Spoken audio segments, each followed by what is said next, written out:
Okay, so we are getting prepared on YouTube. Could we have somebody monitor YouTube, please?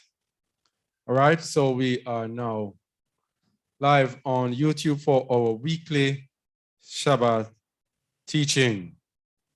This is Chazak Eliyahu Yasharal, your host, and along with my co-host, Mahar Kuhn, we will be presenting you today with this teaching that will be looking at the resurrection of the dead, the rapture, and the return of the Messiah. And these might sound trivial to us, but we're speaking about faith last week, and there is no true faith without an acceptance or an understanding of the resurrection of the dead, because the word is calling us to faith, and the Messiah said no one can follow him unless they first deny themselves and pick up their stake. So we have to know why.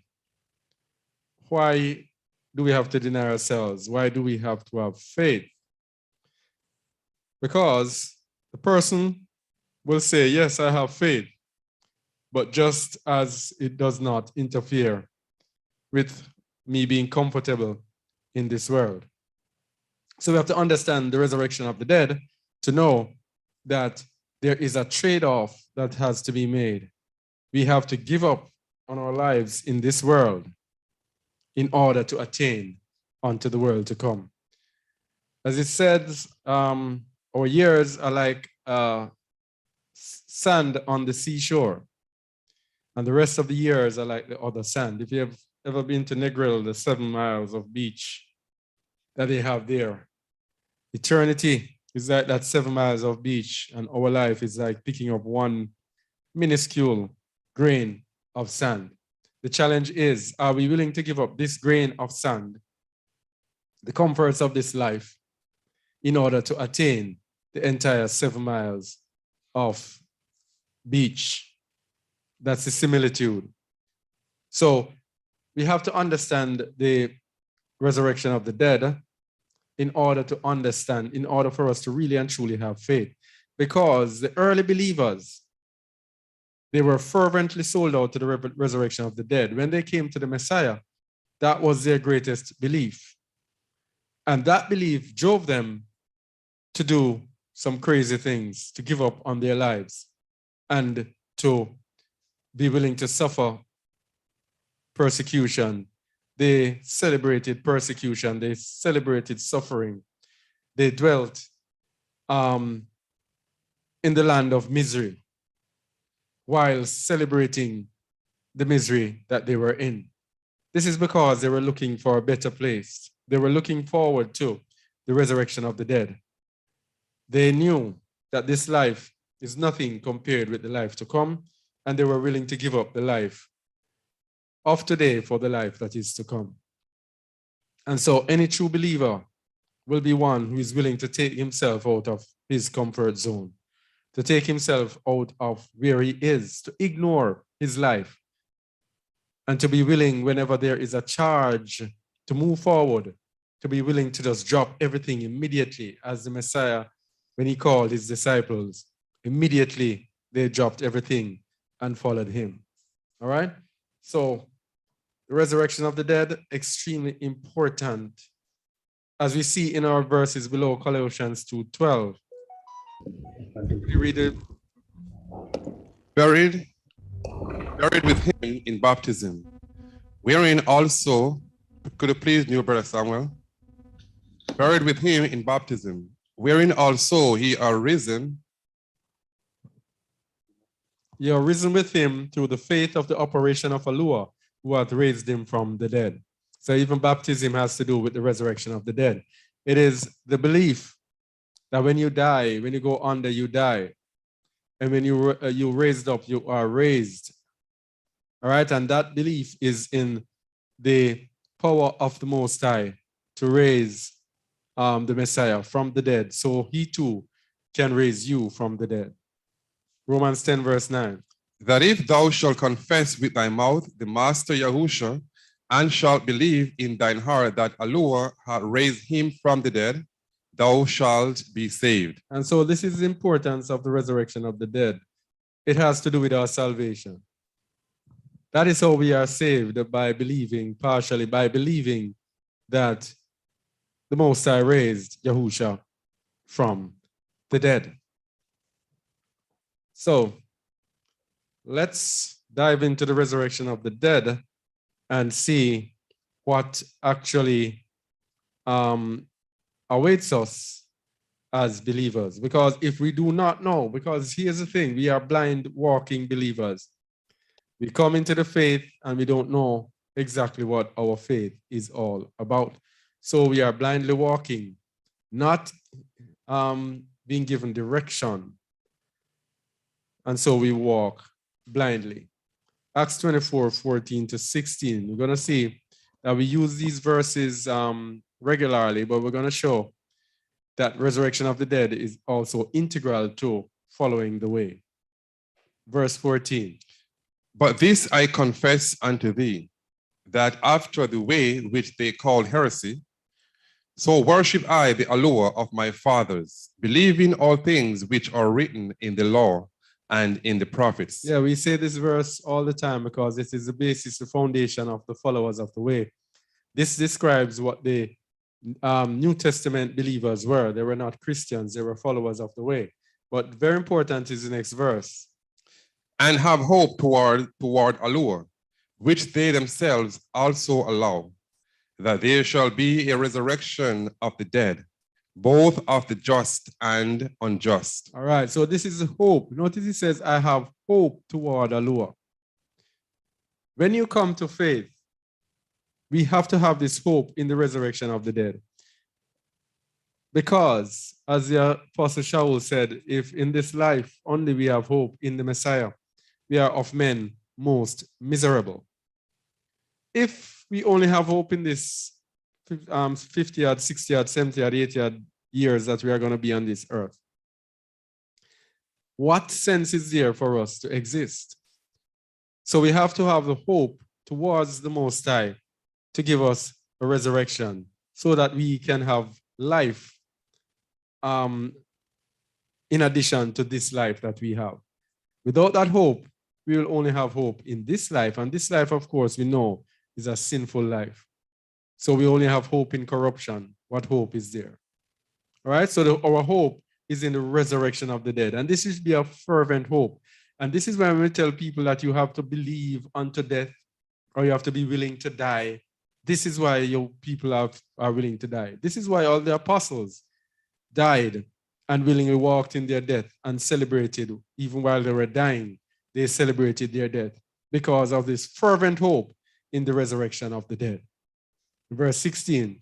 And herein do I exercise myself, to have always a conscience void of offense toward Allah and toward men. All right, so this is very important. The combination of believing all things which are written in the law and in the prophets, along with this hope of the resurrection of the dead, will ensure in verse 16 that we will have a conscience, always have a conscience void of offense towards Allah. Okay? And why is that? Because we don't hope on this world. So because we don't hope on this world, everything of this world is parked. And we have a hope looking forward. So because we're looking forward, we're going to be walking in righteousness. And because we're walking in righteousness, then we will always have a conscience that will not offend the Most High, which of course means that we will attain unto the kingdom. All right, so that's how important resurrection of the dead is. Okay. All right. So before we look at the resurrection of the dead, we also have to look at the place of the dead. We're going to start at the foundation. And this is another thing that a lot of people do not understand. This is one of the things that Christians don't understand. And this, if we had understood this, most of us had understood this, we would have more patient, more tolerant, and more righteous believers or people in this world. Because it is hidden from us what happens to us when we die, or where we go when we die. And because we do not know, we assume that this is a good place.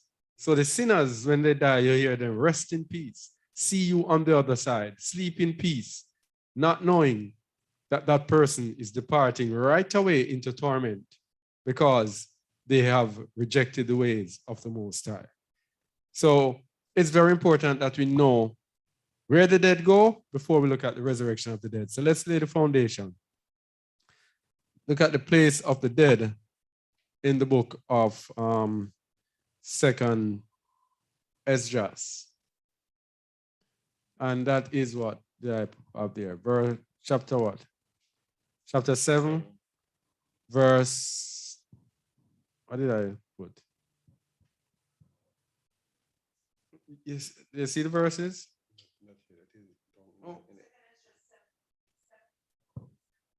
Oh, so 2nd Ezra 7, 70 to 74. Man, I'm flying.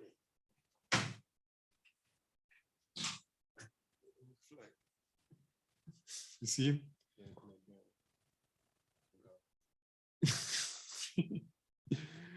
70 to 74.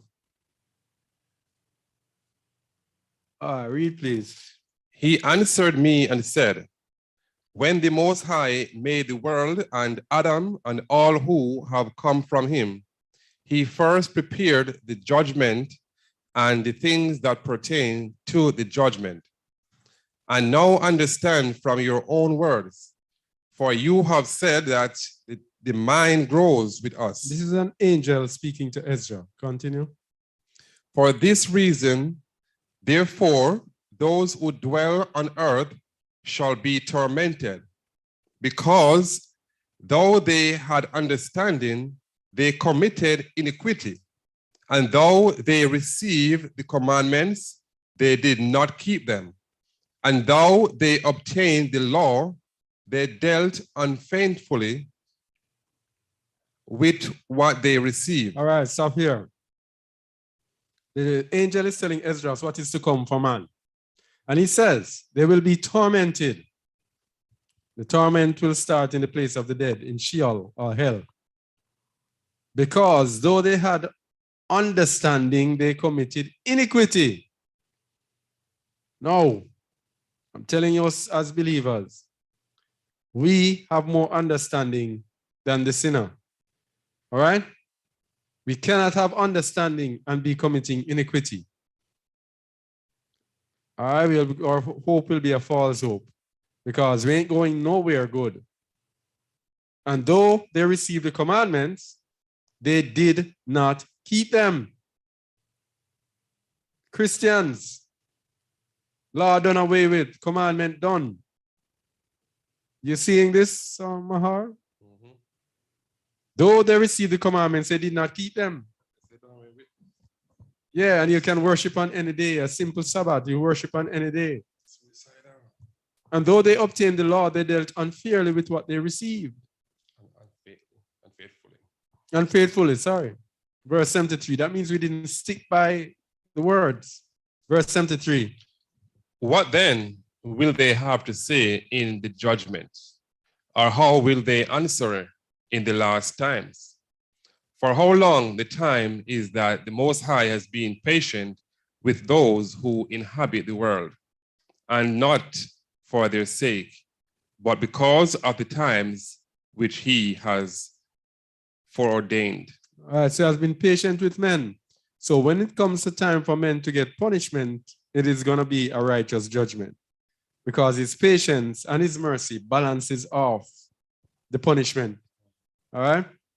So the more patience he has, the greater the punishment that is going to come with it. All right?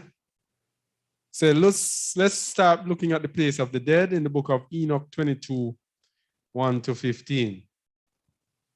Enoch 22, 1 to 15. Are we there?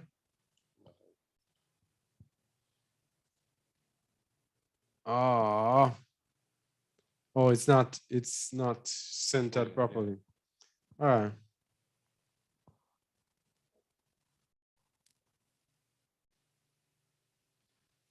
Let's see if we can get him. Coming up, coming up.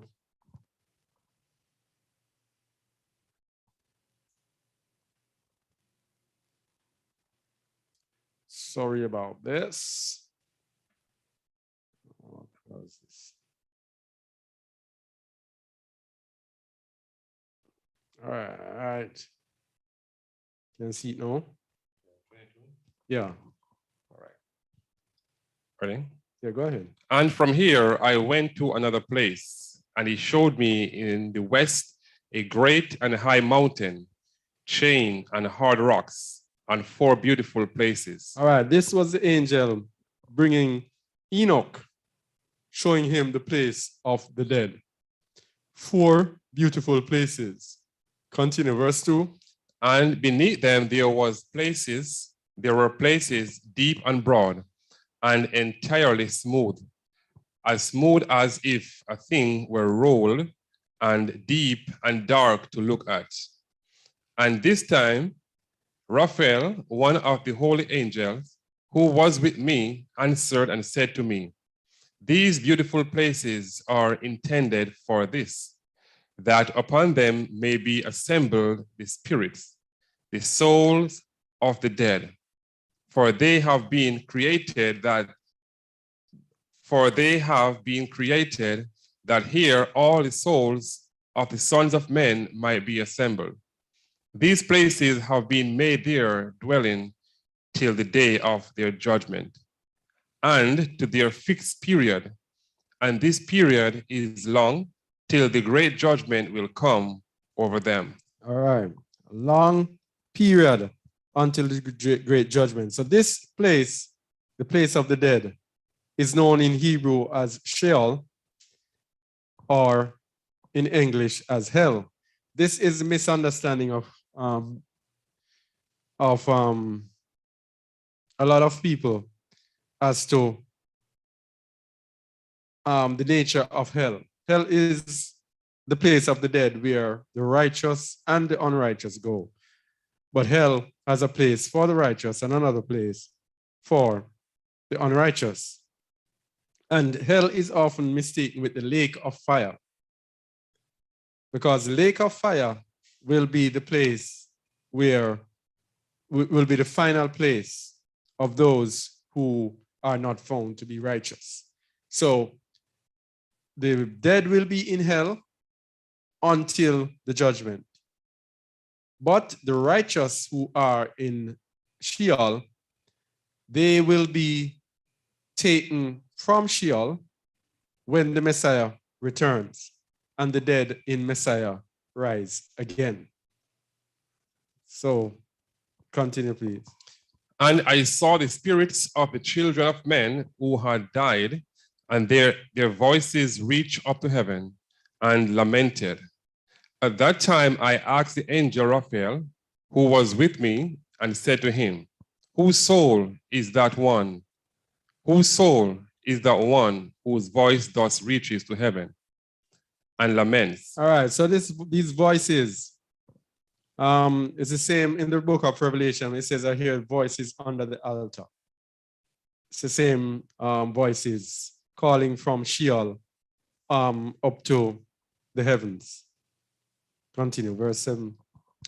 And he answered and said to me, saying, that is the spirit that proceeded from Abel, whom his brother Cain slew, and it laments on the account till the seed be destroyed from the face of the earth, and his seed disappear from among the seed of men.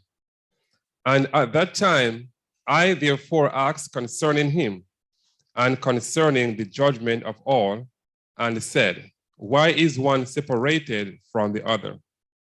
And he answered and said to me, these 3 apartments are made in order to separate the soul of the dead, and thus are the soul of the just separated.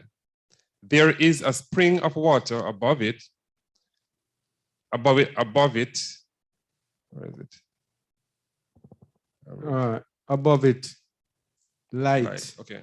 All right, so this place of the dead is separated. And the souls of the just are separated. There is a spring of water, above it, light. So light and water are there in the place of the abode of the just. Verse 10.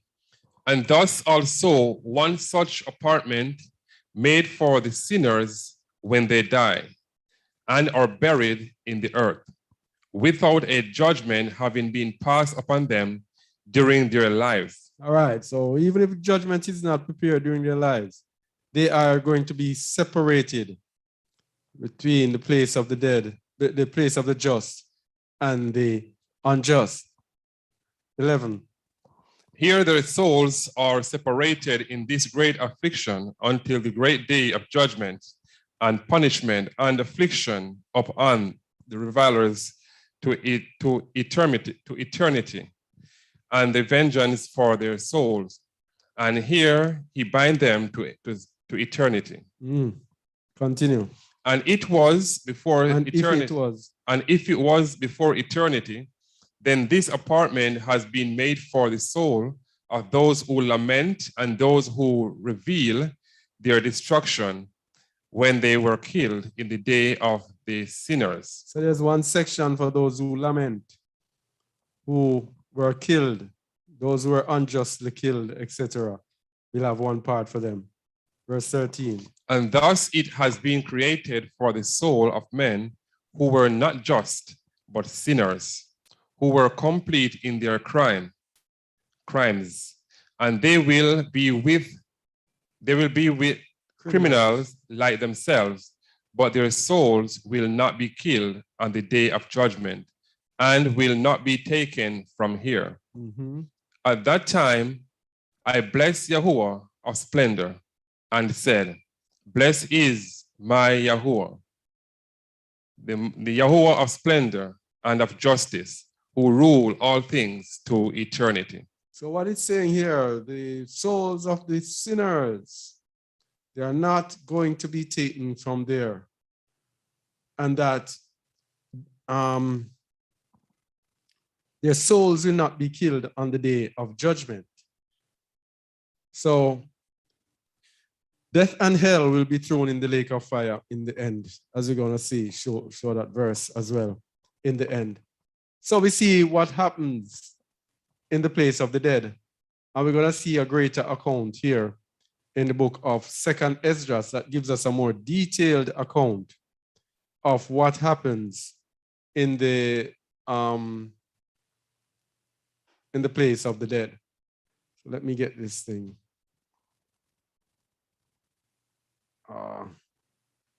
Place of the dead. Esdras. So I'll have to go and do this again. Come on. All right.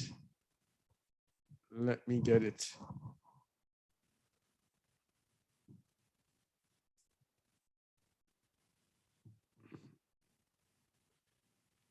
All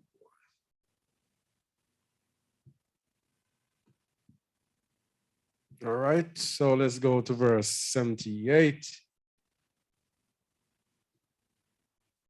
Verse 78.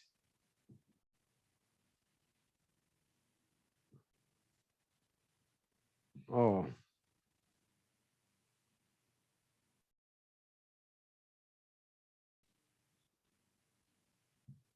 Oh boy. Second is just 7.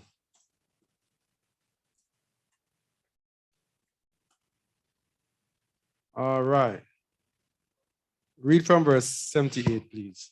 Now concerning death, the teaching is, when the decisive decree has gone forth from the Most High, that a man shall die, as the spirit leave the body to return again to him who gave it. First of all, it adores the splendor of the Most High, and it is one of those who have shown scorn and have not kept the way of the Most High, and who have despised his law, and who have hated those who fear Allah. Such spirit shall not enter into habitations, but shall immediately wander about in torment, ever grieving and sad in 7 ways. Stop there. You see these books? They tell us not to read these books. All right? Because if we read these books, then Christianity couldn't hold us. We would know what is happening. Christianity is designed for us to perish. Okay? And if we had read these books all along and had these in the back of our minds, we would be more fervent believers because we would be taught and we would know from a young age what to expect in the place of the dead. Okay? We were taught that when we die, we would rest in peace until the judgment. But this is not it. Torment begins almost immediately after one dies. So as soon as you hear the news that someone dies and that person is a sinner, you start knowing that that person now is going through hell. And people are saying, oh, she's in a better place. Little do we know. Continue. Verse 80. You can start at 80. 80. Such spirit shall not enter into habitations, but shall immediately wander about in torments, ever grieving. Oh, sorry. Ever grieving. Ever grieving and sad in 7 ways.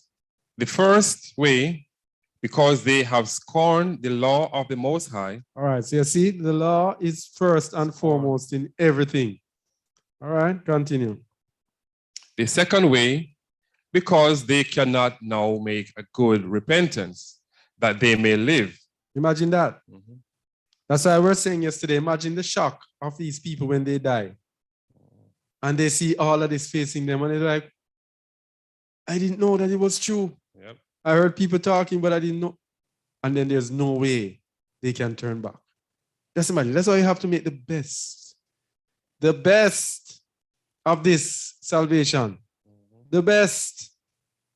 And throw away our dirty selves and make the best of this salvation. Continue. The third way, they shall see the reward laid up for those who have trusted in the covenant of the Most High. All right, so they're going to see what is laid up for those who were righteous. Can you imagine that? Mm-hmm. And jealous. Yeah, they're going to be jealous, and then they realize I cannot go back and undo this. Continue. The fourth way, they shall consider the torment laid up for themselves in the last days. Mm-hmm. The fifth way, they shall see how the habitations of the others are guarded by angels in profound quiet. You see? This is a rest in peace. Yep. It is the righteous who will rest in peace. So how can we be telling sinners to rest in peace? Continue. The sixth way, they shall see how some of them will pass over into torment.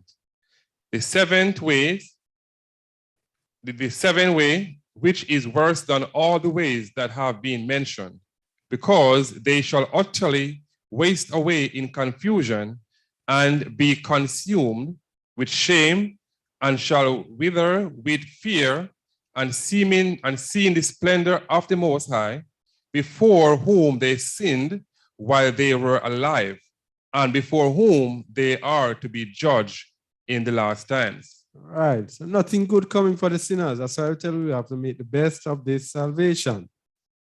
All right, now here is what is laid up for the righteous. 88. Now this is the order of those who have kept the ways of the Most High, when they shall be separated from their mortal body. During the time that they live in it, they laboriously serve the Most High. Laboriously serve the Most High, and withstood danger, every hour, that they might keep the law of the lawgiver perfectly. All right. Now this is very important. You see what defines the righteous? They laboriously, they labor to serve the Most High. It's not a comfort zone. They labor to serve the Most High and withstood danger every hour. So those, all of us people, we tend to be in this religion, and this is Christianity again. This comfort zone where you come and, oh, you believe in Jesus and that is okay. Or you believe in Yahusha and Yahusha has you, or whatever. Withstood danger every hour.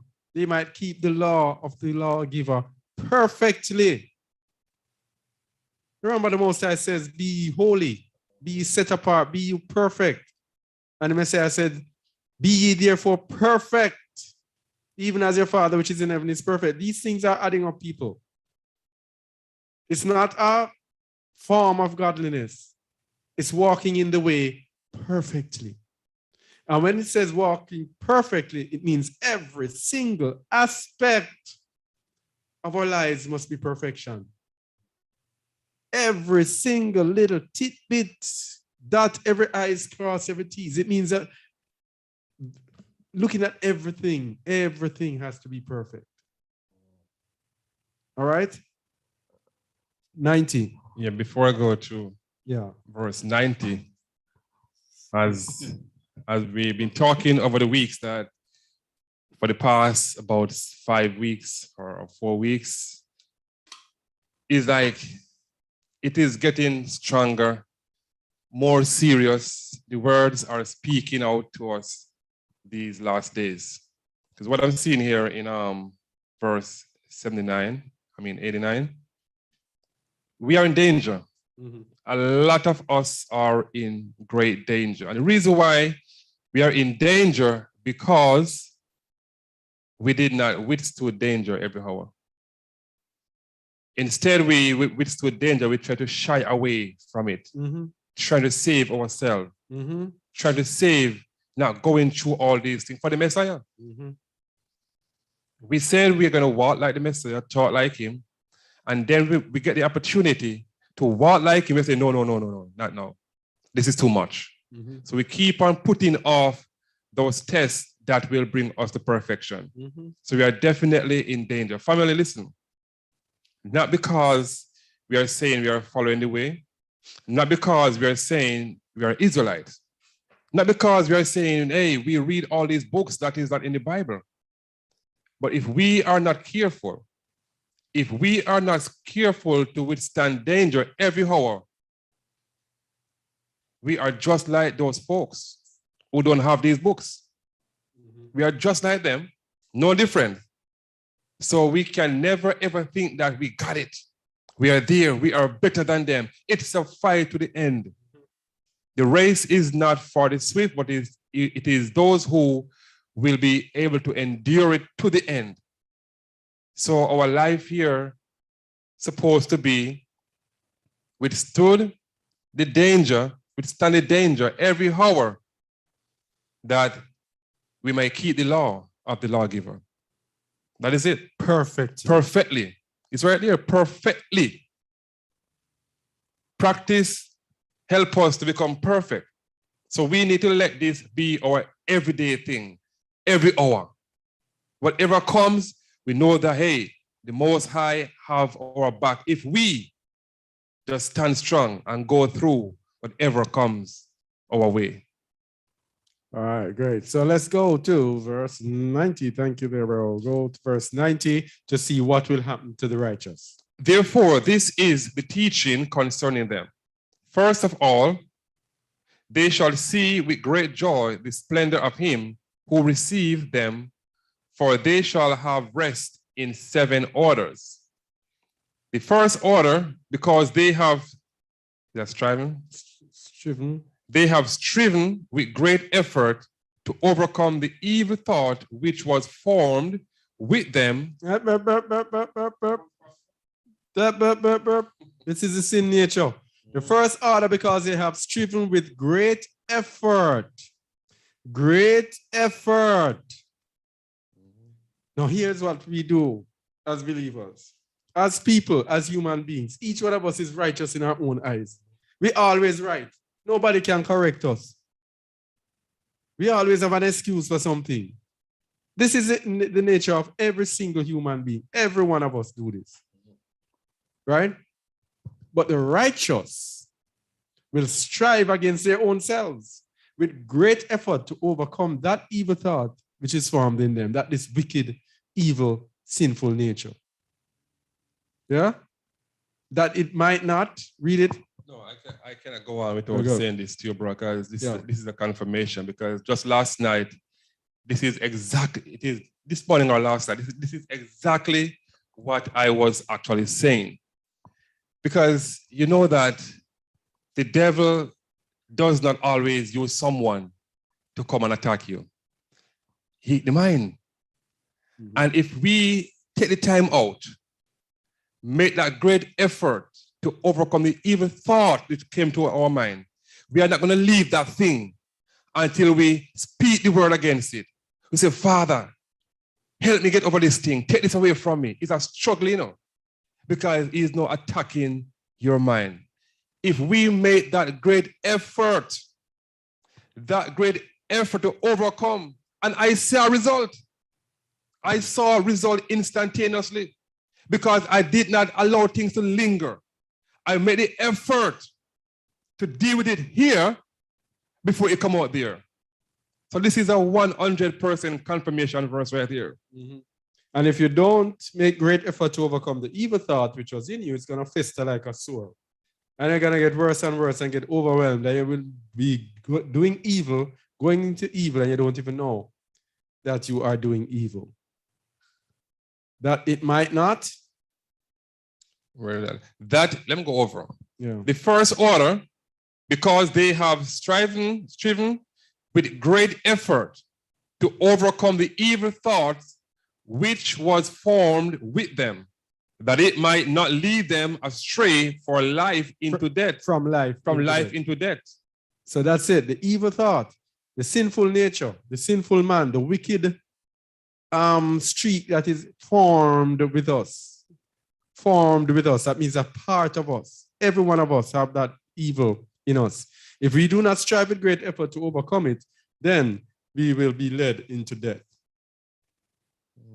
Continue, please. The second order, because they see the perplexity in which the souls of the ungodly wander and the punishment that awaits them. Mm-hmm. The third order, they see the witness which he who formed them bears concerning them, that while they were alive, they kept the law which was given them in trust. So you see again, keeping of the law, absolutely important. Go ahead. The fourth order. The fourth order, they understand the rest which they now enjoy, being gathered into their chamber and guarded by angels in profound quiet, and the splendor which await them in the last days. Profound quiet. Yes. No bike, pop, pop, pop. No sound system, no cars, no vehicles. Profound quiet. Rest in peace. Guarded by angels. Rest in peace. Verse 96. Before I go to verse 96, the fourth order, they understand the rest which they now enjoy.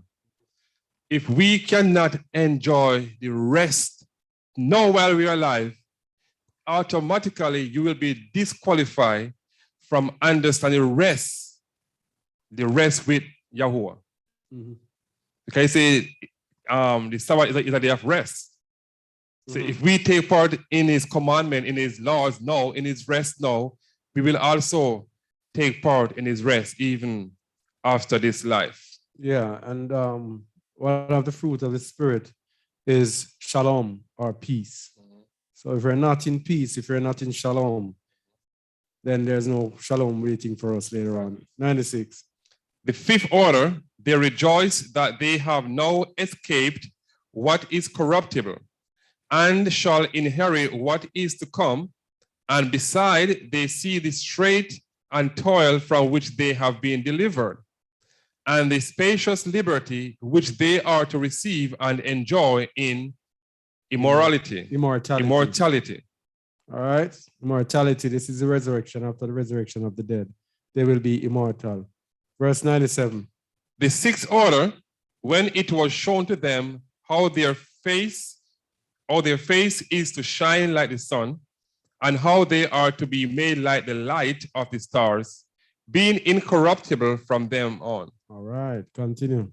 The seventh order, which is greater than all that have been mentioned, because they shall rejoice with boldness, and shall be confident without confusion, and shall be glad without fear, for they hasten to behold the face of him whom they serve in life, and from whom they are to receive their reward when glorified. This is the order of the souls of the righteous, as henceforth is announced, and the aforesaid are the ways of torment, which those who would not give heed shall suffer hereafter. All right, so you see the disparity there between the righteous and the unrighteous. Yeah, choose life. Blessings and curses. Two disparities, two opposite ends of the spectrum. So we here who are listening to this are those who have been given a greater opportunity than most people, because we are those who are or have come out of the false religion that we were given, and have been given some form of truth to lay a foundation for us to be able to walk in the ways of the Most High. So the onus on us is to make sure, to make our calling and election sure, to dot every I's and cross every T's, because you don't want to slip up and so easily go over the other side, because there is no middle road. No middle road whatsoever. All right, verse 100, give us some more insight. I answered and said, will time therefore be given to the soul after they have been separated from the bodies, to see what you have described to me? He said to me, they shall have freedom for 7 days, so that during these 7 days they may see the things of which you have been told, and afterward they shall be gathered in their habitation. All right, so a correction there. They will not be tormented immediately. But this says 7 days, shall have free time for 7 days to see everything. Then after that, they will go into torment, or the righteous will go into their rest. So this understanding, this that they're seeing is actually going to be either their rest or their torment. Because if immediately you see all of these things, and for 7 days you realize this, somebody, a sinner struggling with this for 7 days, that is torment. Someone who is righteous getting this for 7 days, that is rest. Yeah? Verse 102. 102. Okay. I answered and said, if I have found favor in thy sight, show further to me, thy servant, whether on the day of judgment the righteous will be able to intercede for the ungodly, or to entreat the Most High for them. Fathers for sons, or sons for parents, brothers for brothers, relatives for their kinsmen, or friends for those who are most dear. He answered me and said, since you have found favor in my sight, I will show you this also. The day of judgment is decisive, and displays to all the seal of truth, just as now a father does not send his son, or a son his father, or a master his servant, or a friend his dearest friend, to be ill or sleep, or eat or be healed in his stead. So no one shall ever pray for another on that day, neither shall anyone lay a burden upon another. For then everyone shall bear his own righteousness and unrighteousness. So we can't say it's because Brother Mahar that made me do it. Every man has to bear his own righteousness and unrighteousness. 106. I answered and said, how then do we find that first Abraham prayed for the people of Sodom and Moses for our fathers who sinned in the desert, and Joshua after him for Israel in the day of Achan? All right. That's 112. 112. Yeah. He answered me and said, Go ahead. He answered me and said, this present world is not the end. The full splendor does not abide in it. Therefore, those who were strong prayed for the weak. Mm-hmm. But the day of judgment will be the end of this age and the beginning of the immortal age to come, in which corruption has passed away. Mm-hmm. Sinful indulgence has come to an end, unbelief has been cut off, and righteousness has increased, and truth has appeared. Therefore, no one will then be able to have mercy on him who has been condemned in the judgment, or to harm him who is victorious. All right. So those are very interesting things to bear in mind. Yeah. I went past where I was supposed to go. So those are things that we are to bear in mind. So we get an idea then, we have gotten an idea then of the place of the dead. All right? Now, we use two books there, the book of Hanok or Enoch and the book of 2nd Ezra. So let's use the Bible to show exactly this, because there are people here who don't believe in these books. So we're going to show that it's actually in the Bible, but it's not so easily understood. Luke 19, what's that? Luke 16, 19 to 31. Luke 16, 19. All right. Rich man and Lazarus. This was speaking of Sheol, the place of the dead. Go, please. There was a certain rich man, which was clothed in purple and fine linen, and fared sumptuously every day. All right, notice the unrighteous. The unrighteous are usually comfortable in this world. As we say, through the mercies of the Most High, He lets the unrighteous satisfy their flesh. So His righteous judgment cannot say that these people didn't get anything or they didn't get what they wanted. They wanted materialism, so He gives them materialism. They fared sumptuously every day. Continue. And there was a certain beggar named Lazarus, which was laid at his gate, full of sores. Continue. And desiring to be fed with the crumbs which fell from the rich man's table. Moreover, the dogs came and licked his sores. All right, so hear this thing now. We would look at Lazarus here and see him living this life. And we would think, according to the standards that are of this world and according to what you have been taught in religion, we would think that the rich man who is faring sumptuously is chosen of the Most High. And the poor man whose sores are being licked, who was desired to be fed with crumbs from the rich man's table.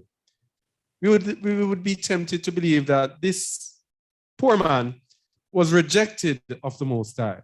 Verse 22. And it came to pass that the beggar died and was carried by the angel into Abraham's bosom. The rich man also died and was buried. Notice it said the beggar died and was carried by the angels into Abraham's bosom. Abraham embraced him upon his death. But what about the rich man? All it said was the rich man was buried. That's it. Verse 23. And in hell he lifted up his eyes. In Sheol, or the place of the dead, he lifted up his eyes. Being in torments. All right, it's the same torments that we just spoke about. When they die, they go into torments as sinners. So he was buried. and he being in torment. You see that? He was faring sumptuously on this earth, and now in death. Read 23 again. And in hell, in Sheol, he lift up his eyes, being in torments, and seeth Abraham afar off, and Lazarus in his bosom. All right, and remember, we just read that they will be able to see what was happening over. They're going to see the rest in which those who are righteous are laid and can't do anything about it. All right, so this is this verse here. And he cried and said, Father Abraham, have mercy on me, and send Lazarus, that he may dip the tip of his finger in water and cool my tongue, for I am tormented in this flame. Another thing here, entitlement again, from this life of living sumptuously. Still believe that Lazarus is below him, that Lazarus should come and cool his tongue for him. Yeah, and serve him. But Abraham said, Son, remember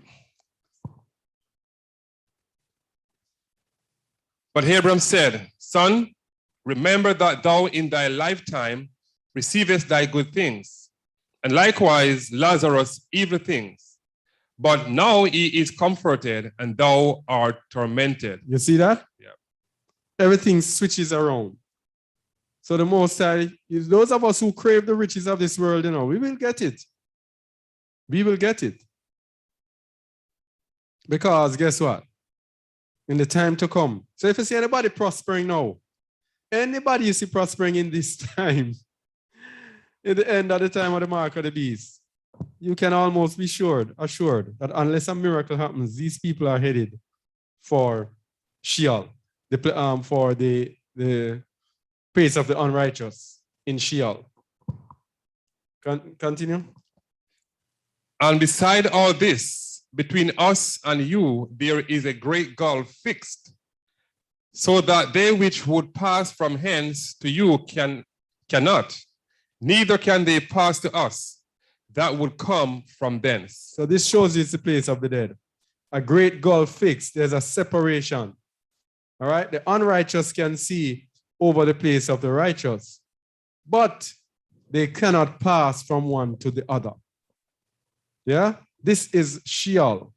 The Christians take Sheol to mean only the place where the unrighteous go, where sinners go. All go to Sheol, all go to hell. All right? But there is a good place in Sheol. All right, we can leave that just to give the example and go to Revelation 20, verse 14, that one verse. Revelation 20, verse 14.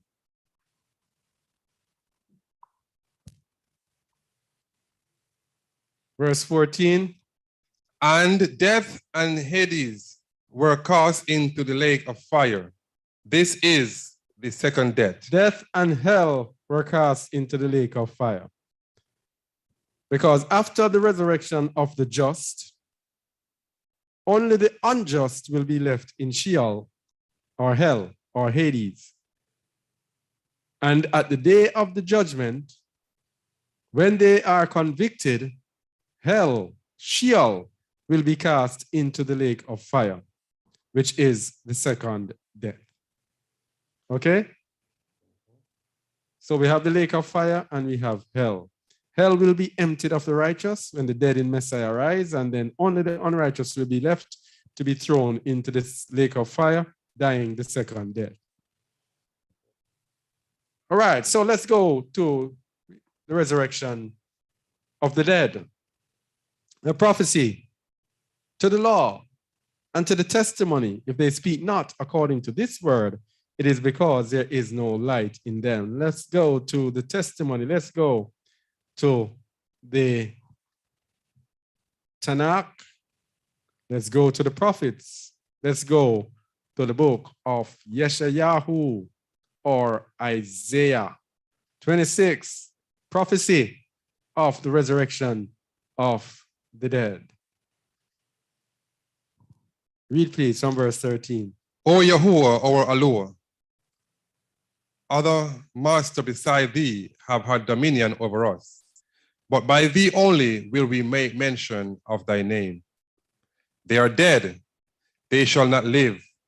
They are deceased, they shall not rise. Therefore, as thou visited and destroyed them, and made all their memory to perish. All right, so these now, he's speaking about the other nations who the Most High has destroyed. But verse 15 says, Thou hast increased the nation. Which nation is that, please? Israel. Yasharal. Read it again, please. Thou hast increased the nation, O Yahuwah, thou hast increased the nation. Thou art glorified, thou hast removed it far unto all the ends of the earth. All right. Yasharal has been scattered. They have been increased, but they have been scattered. But they have turned back. They have turned back unto Yahuwah, verse 16. Yahuwah, in trouble have they visited thee. They poured out a prayer when thy chastening was upon them. Continue. Like as a woman with child that joy near the time of her delivery is in pain and cried out in her pangs, so have we been in thy sight, O Yahuwah. This resurrection of the dead, was promised to Yasharal, was promised to our people. Verse 18, as we're going to see. We have been with child, we have been in pain, we have, as it were, brought forth wind. We have not wrought any deliverance in the earth, neither have the inhabitants of the world fallen. So, Yasharal has been a failure, going back to the Most High, in pain, going to the Most High, wanting. Verse 19 says, Thy dead men shall live, together with my dead body shall they arise. This is the Most High returning here. When we read the prophets, we have to understand when the prophet is speaking and when the Most High is speaking. This was Isaiah speaking, the Most High speaking through Isaiah, speaking on behalf of Yasharal. In verse 19, this is the Most High speaking. Read it again, please. Thy dead men shall live, together with my dead body shall they arise. And this is salvation through the Messiah. Messiah being the firstborn from the dead, and the dead in Messiah shall also live. This is the prophecy right here. Continue. Awake and sing, ye that dwell in dust, for thy dew is as the dew of herbs, and the earth shall cast out the dead. The earth shall cast out the dead. Verse 20. Come, my people, enter thou into thy chambers, and shut thy doors about thee. Hide thyself as it were for a little moment, until the indignation be overpassed. And so that's why he's telling us to move from the midst of Babylon, flee from the midst of Babylon. All right? Hide yourself as if for a little moment, until the indignation be overpassed. All right? Then, after that, salvation will come to his people. Verse 21. For behold, Yahuwah cometh out of his place to punish the inhabitants of the earth for their iniquity. The earth also shall disclose her blood, and shall no more cover her slain. All right. That's the resurrection of the dead there. That's the prophecy. Psalms 22:26. Just a little verse to show us about the promise of living forever. 22:26. Read, please. The meek shall eat and be satisfied. They shall praise Yahuwah that seek him. Your heart shall live forever. Your heart shall live forever. Resurrection of the dead, life forever. John 5:24-29.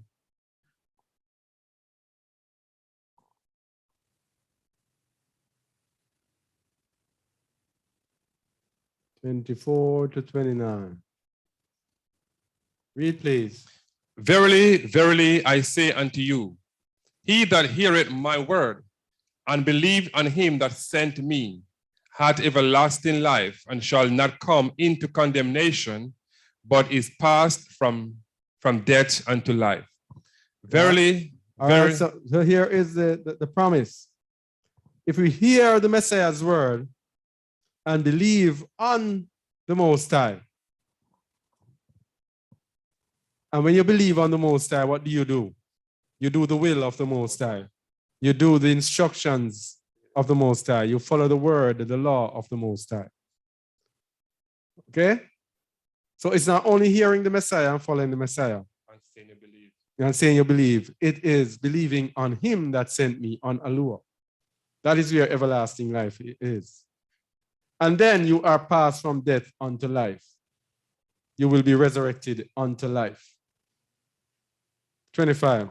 Verily, verily, I say unto you, the hour is coming, and now is, when the dead shall hear the voice of the Son of Alua, and they that hear shall live. Mm-hmm.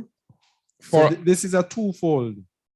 This is speaking of when the Messiah returns and the dead hears him, and this is also speaking of the dead in sin are going to hear the voice. He says, my sheep know my voice.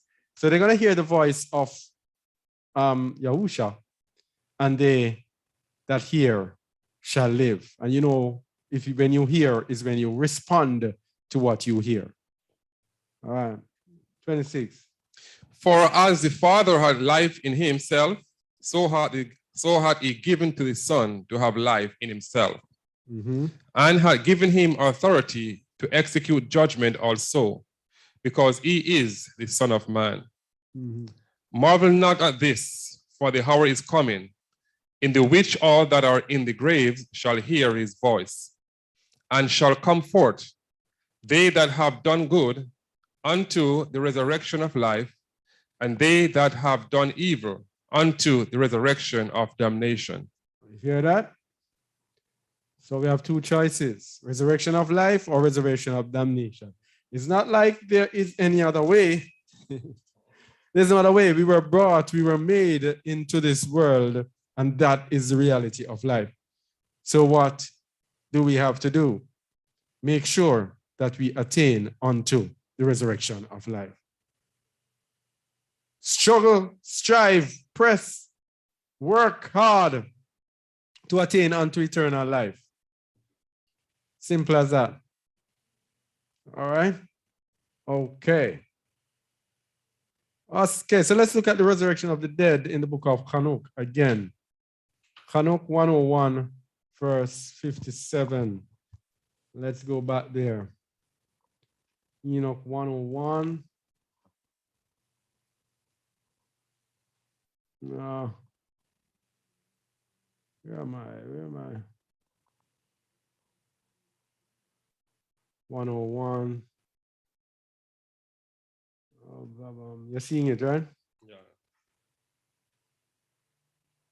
Let's see if I can get it. 101. Gotcha. See if we can get it.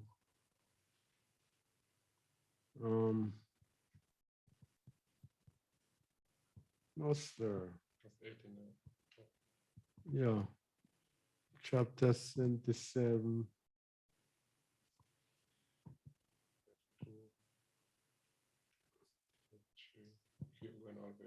Yeah.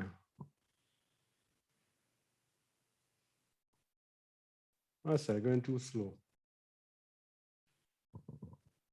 Let's touch it.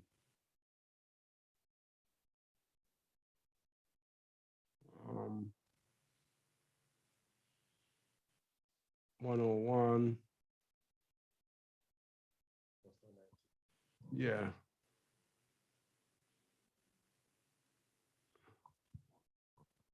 Boy, oh boy.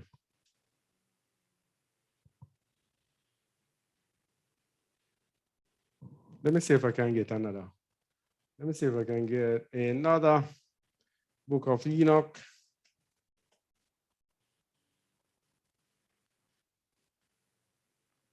Which one of them again?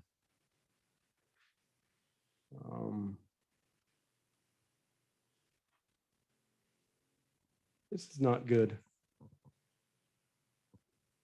at all. You want to hardcover? Yeah, bring the hardcover in case we don't get it.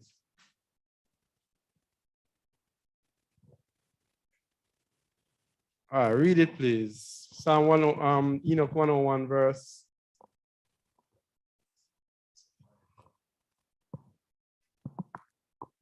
verse 5 to 7. Only a few verses.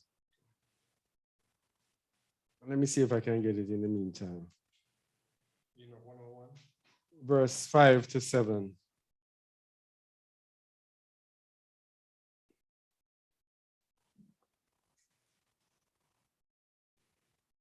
Are you there? All right, let me read. Time is essence, too much time. 101, verse 5 to 7. And therefore do they fear, because all their goodly possessions go upon the sea with them. I think this may be a different, this is a different passage. The Sefer there for me, please.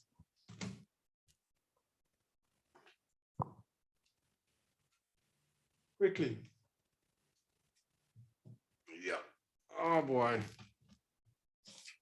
Book of Enoch 267, 101, verse 5 to 7. All right.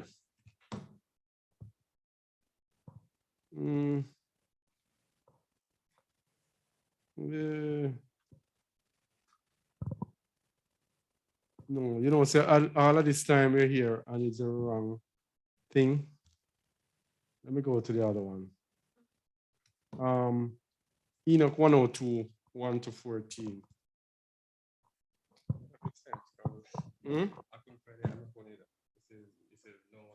Mm-hmm. 101, 102, 1 to 14. Let me just go to here. Yeah. In those days when he shall cast the calamity of fire upon you, whither will you fly, and where will you be safe? And when he sends forth his word against you, are you not spared and terrified? All the luminaries are agitated with great fear, and all the earth is spared, while it trembles and suffers anxiety. All the angels fulfill the commands received by them and are desirous of being concealed from the presence of the great splendor, while the children of the earth are alarmed and troubled. But you sinners, are forever accursed. To you there shall be no peace. Fear not, souls of the righteous, but wait with patient hope for the day of your death in righteousness. Grieve not, because your souls. So right here it's saying that we should be looking forward with patient hope, looking forward to the day of our death. You see that? All right. Grieve not, because your souls descend in great trouble. See it again? The souls of the righteous descend in great trouble. If we are comfortable, it's an indication that we are not righteous. All right, let me say it again. Grieve not, because your souls descend in great trouble, with groaning, lamentation, and sorrow to the receptacle of the dead. In your lifetime, your bodies have not received a recompense in proportion to your goodness.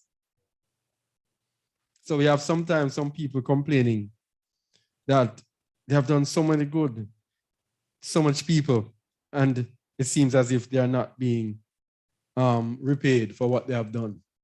I had a conversation with one of my friends about that once, not too long ago. And I was trying to tell her to not be weary in well-doing, to continue doing that which is good.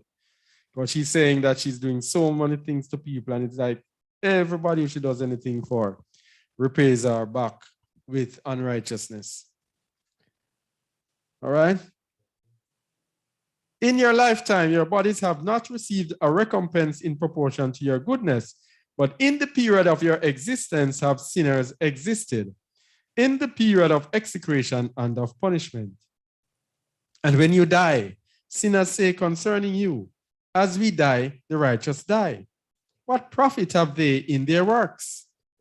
Behold, like us, they expire in sorrow and in darkness. What advantage have they over us? Henceforward are we equal? What will be within their grasp and what before their eyes forever? And we know, as we just saw with the case of Lazarus and the rich man, that there is indeed a difference, not in the eyes of man, but in the eyes of the Most High, Yahuwah Sabaoth. For behold, they are dead, and never will they again perceive the light. I say unto you, sinners, you have been satisfied with meat and drink. Now here is how you know the sinners, they who have lived comfortable. Hear this. I say unto you, sinners, you have been satisfied with meat and drink, with the plunder of men and rapine, with sin, with the acquisition of wealth, and with the sight of good days. This matches, of course, the parable with Lazarus and the rich man. Have you not marked the righteous, how their end is in peace? For no oppression is found in them, even to the day of their death. They perish and are as if they were not, while their souls descend in trouble to the receptacle of the dead. But as soon as they reach to the receptacle of the dead, then they realize that they are what is laid up for them. Okay. All right. So, firstborn from the dead. The Messiah first shall rise from the dead. Remember, we look in the book of Isaiah, it says, thy dead body shall live together with my dead body. So this was manifested through the Messiah being the first to rise from the dead. Acts 26:22. We need to understand the resurrection of the dead.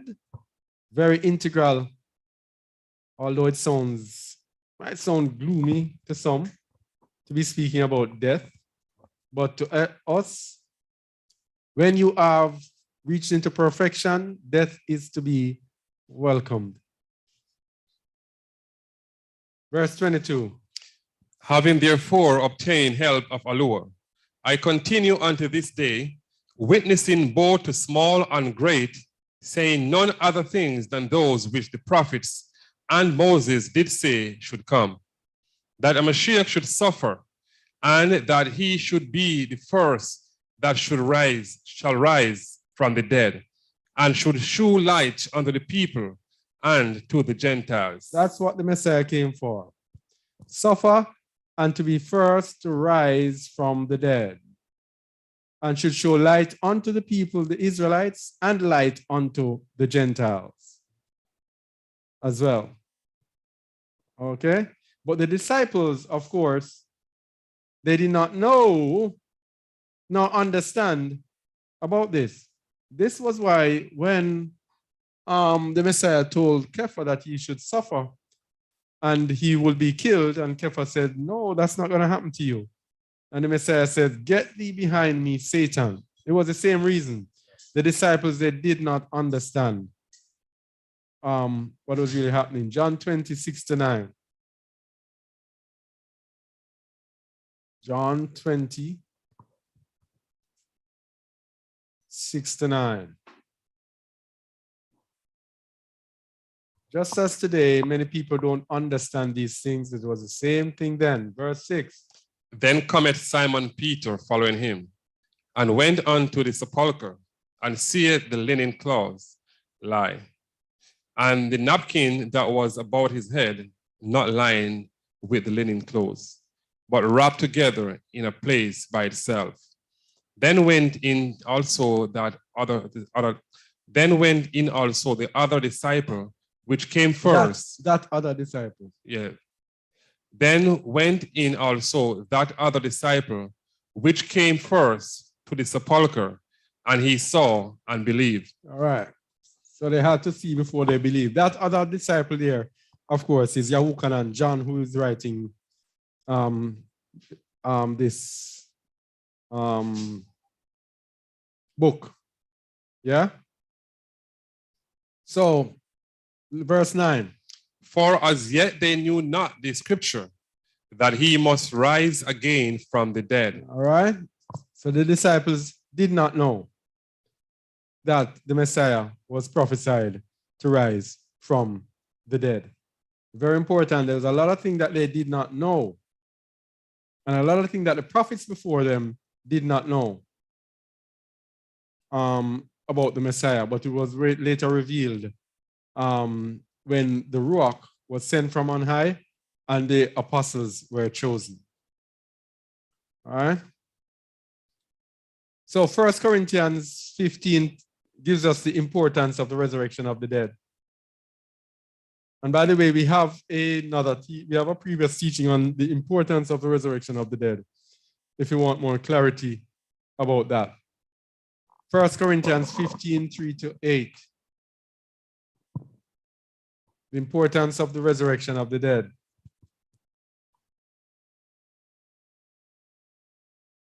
Read, please.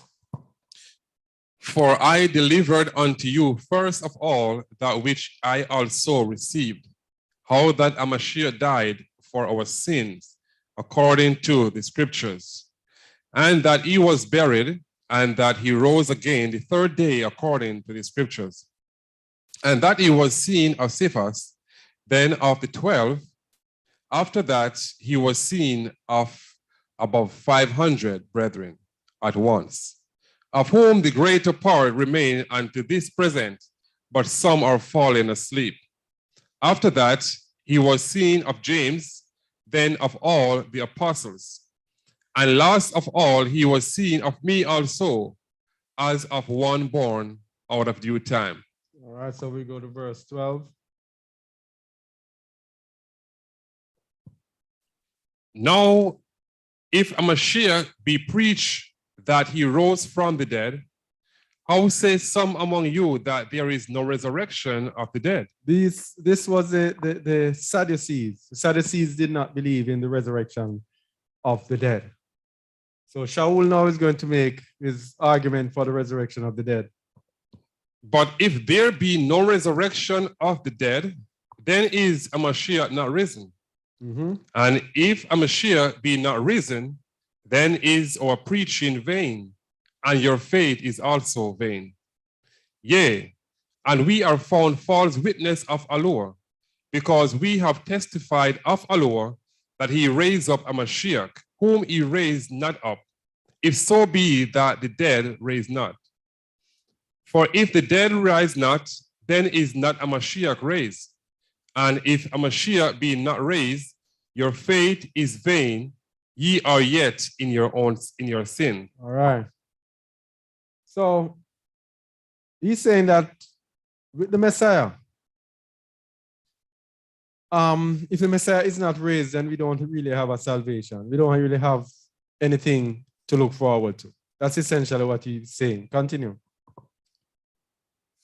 18. Mm-hmm. Then they also which are fallen asleep in a Mashiach are perished. Mm-hmm. If in this life only we have hope in a Mashiach, we are of all men most miserable. And exactly. Yeah. If this is all there is to it, then what is it? Yeah, what is the sense? Exactly. 20. But now is a Mashiach risen from the dead and become the first fruit of them that slept. 21. For since by man came death, by man came also the resurrection of the dead. And as we have been saying over the past few weeks in our little assembly, when we are speaking, we are saying that everything goes back to Adam. We are all here to correct what Adam did. That's what it's all about. All about Adam. The Messiah is all about returning us back to the point where Adam was before he fell into sin. 21. For since by man came death, by man came also the resurrection of the dead. For as in Adam all die, even so in Mashiach shall all be made alive. That is the resurrection. That's the reason for the resurrection of the dead. To bring us back out of death, out of Adam's penalty of death. In the day that thou eatest, thou shalt surely die. This is what brings us out, the resurrection of the dead. But we have to prove that we are able to overcome all the temptation that life has to throw at us. Adam failed and couldn't obey, resist the temptation. We have to overcome all the temptations. That is why our call is to be perfect. That's why it says those who are in the receptacle of the dead are those who strove to keep the law of the Most High perfectly. All right? Continue. But every man in his own order, Mashiach the first fruit, afterward they that are Mashiachs at his coming. Then cometh the end, when he shall have delivered up the kingdom to Alua, even the Father, when he shall have put down all rules and all authority and power. For he must reign till he had put all enemies under his feet. All right, so here's this. The Messiah will reign to deliver up the kingdom to Yahuwah. Then he shall put down all rule and authority and power. So this is it. Overcoming sin. That's what the Messiah is there for. And as a man striving to overcome sin, showing us how he overcame sin, he is there to help us to overcome the power of sin. Until, verse 25. For he must reign till he had put all enemies under his feet. The last enemy that shall be destroyed is death. For he had put all things under his feet, but when he said all things are put under him, it is manifest that he is accepted, which did put all things under him. All right, there you see the delineation there. A straight separation of the Most High who put things under him. All right, so all things are going to be under the Messiah. The Most High has given the Messiah all things, put all things under his feet, except the Most High. So everything else is under his feet. Verse 28. And when all things shall be subdued unto him, then shall the Son also himself be subject unto him that put all things under him, that Alua may be all in all. You see that? Very straight. It's very straightforward. Yeah. So this thing of making the Most High, it's this misunderstanding of what it means to have the Spirit of the Most High in us. It is him in us. Okay?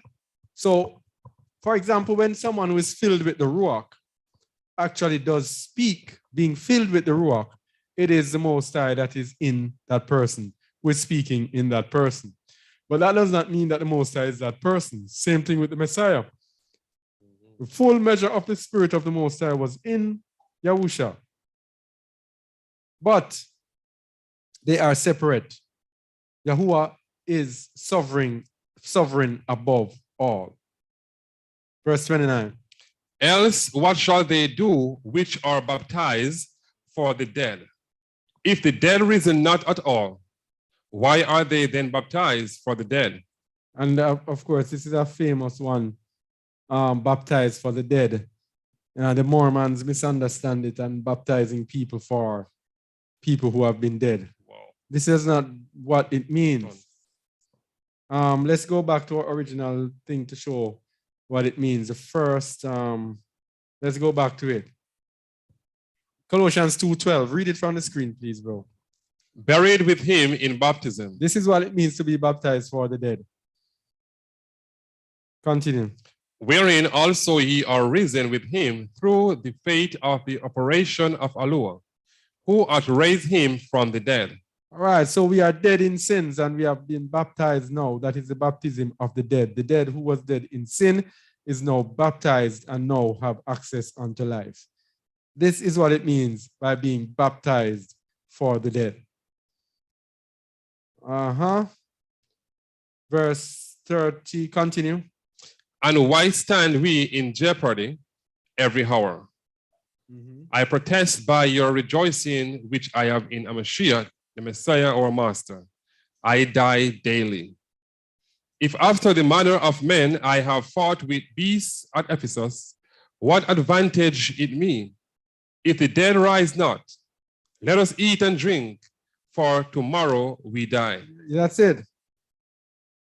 If there is nothing to gain from the resurrection of the dead, if this is all that we have and nothing coming, let's just eat and drink and die tomorrow. We don't have anything to worry about.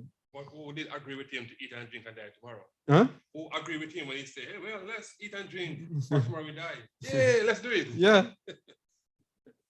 Yeah. But we have to, we can't have hope only in this life. All right? But what he's saying, that he dies daily. Denying self daily. Denying self daily. 35 to 49. He's not yet finished. Just a side note, because we made mention of denying self. Look, family, denying self is not just something we pick up and do. It is a daily thing. Because we are just not there as yet. It is a daily denying of self.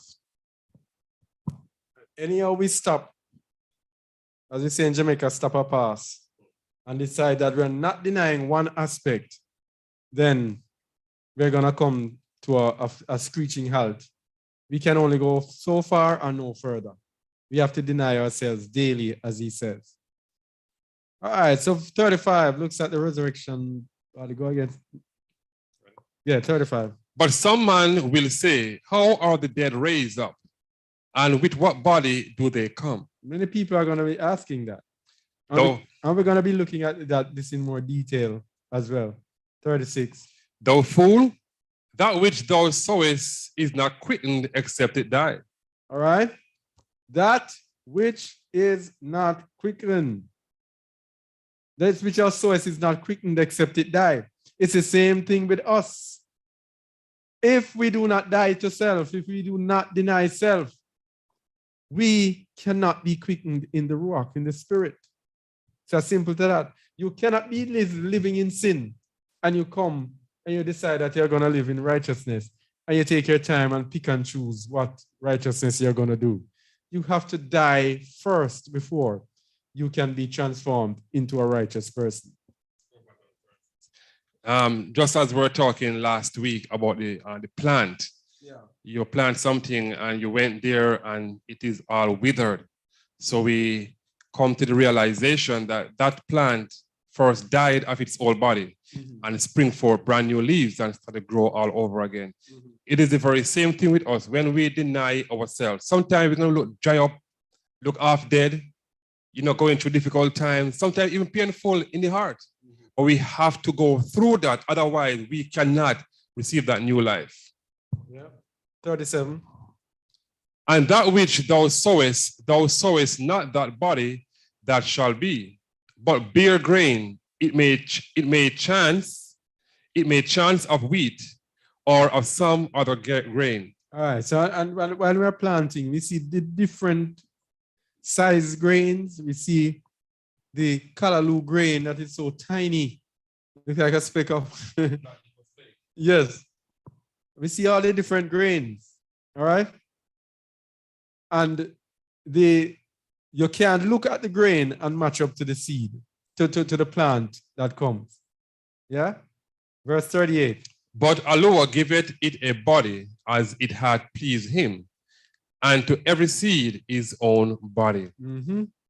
So in other words, if you look on a pumpkin seed, and if you look on a corn seed, they might look alike. No, they don't look alike. No, I said they might. Oh. So even if they look alike, you see, we see here, the Most High give it a body of it as it please him. Mm-hmm. That's it. Yeah, you have like okra and broccoli can look alike. Okra and broccoli. Yeah, the seed. The one. So Yeah. the okra is only bigger, Okay. but they look alike. But yeah. What they bring forward will not look alike. No, totally different. Yeah. Verse 39. All flesh is not the same flesh, but there is one kind of flesh of men, another flesh of beasts, another of fishes, and another of birds. Mm-hmm. There are also celestial bodies and bodies terrestrial, but the splendor of the celestial is one, and the splendor of the terrestrial is another. All right, the celestial, the heavenly bodies. So the celestial now, verse 41. There is one splendor of the sun, and another splendor of the moon, and another splendor of the stars. For one star differeth from another star in splendor. Mm-hmm. So also is the resurrection of the dead. It is sown in corruption, it is raised in incorruption. All right. Verse 43. It is sown in dishonor, it is raised in splendor. It is sown in weakness, it is raised in power. So this body that is weak and vile, according to the Apostle Sheol, will be raised in splendor and raised in power when it's time for the resurrection of the dead. 44. It is sown in a natural body. It is raised a spiritual body. There is a natural body and there is a spiritual body. So we're going to see the raising of the spiritual body later on and how powerful the spiritual body is. Verse 45. And so it is written, the first man Adam was made a living soul. The last Adam was made a quickening spirit. That is the transformation back to Adam. Right? A quickening spirit. That's going to replace the sinful man that Adam was. 46. Howbeit that was not first, which is spiritual, but that which is natural. And afterward, that which is spiritual. The first man is of the earth, earthy. The second man is the master from heaven. As the earthy, such are they also that are earthy. And as is the heavenly, such are they also that are heavenly. So this is why it's important to be baptized and repent and receive the gift of the Ruach and follow the Messiah. This is the only way we can be transformed into the heavenly. It is our ticket to be transformed, to be a seed that qualifies to be sown by the Most High in corruption and to be reaped in incorruption. So for us to be transformed in the resurrection of the dead, we have to be aligned with the heavenly, not with the earthly sinful man. 49. And as we have borne the image of the earthly, we shall also bear the image of the heavenly. All right, so he's not speaking to everyone here, he's speaking to the righteous. As we have borne the image of Adam, sinful Adam, we shall also bear the image of the heavenly Messiah, Yahusha. Verse 50. Know this I say, brethren, that flesh and blood cannot inherit the kingdom of Allah, neither doth corruption inherit incorruption. Now, this is very important because in the resurrection of the dead, the transformation into a spiritual man is essential for inheritance into the kingdom. That's why the Apostle Sheol says we shall not all sleep, but we shall all be changed.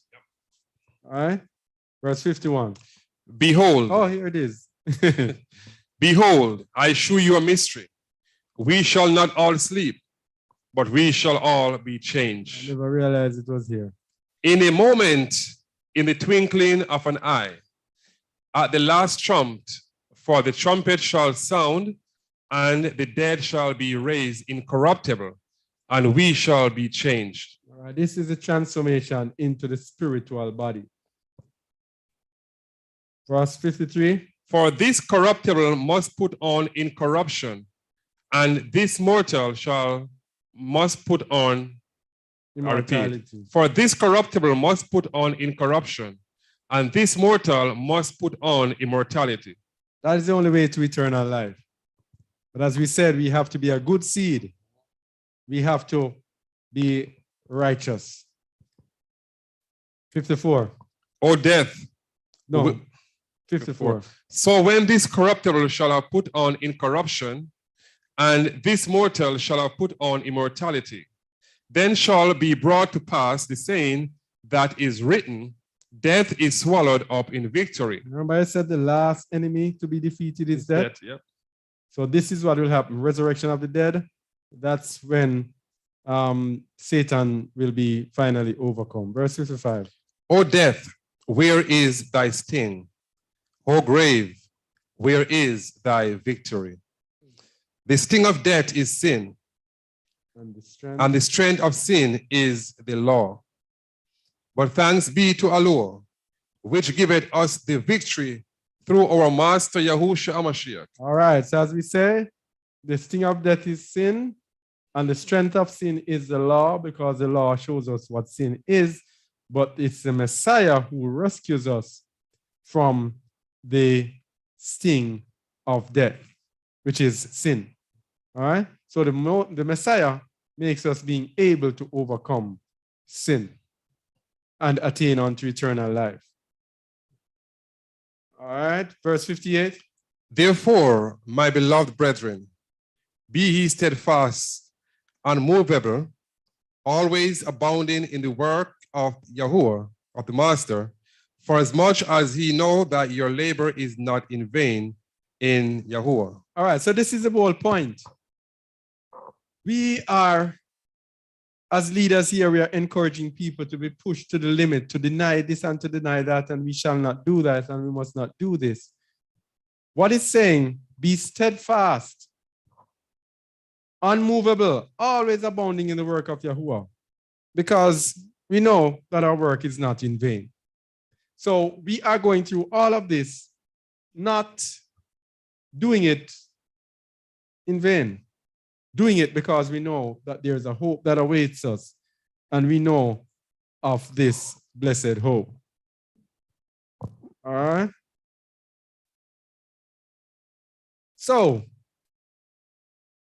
we go to the question, what will the resurrected look like?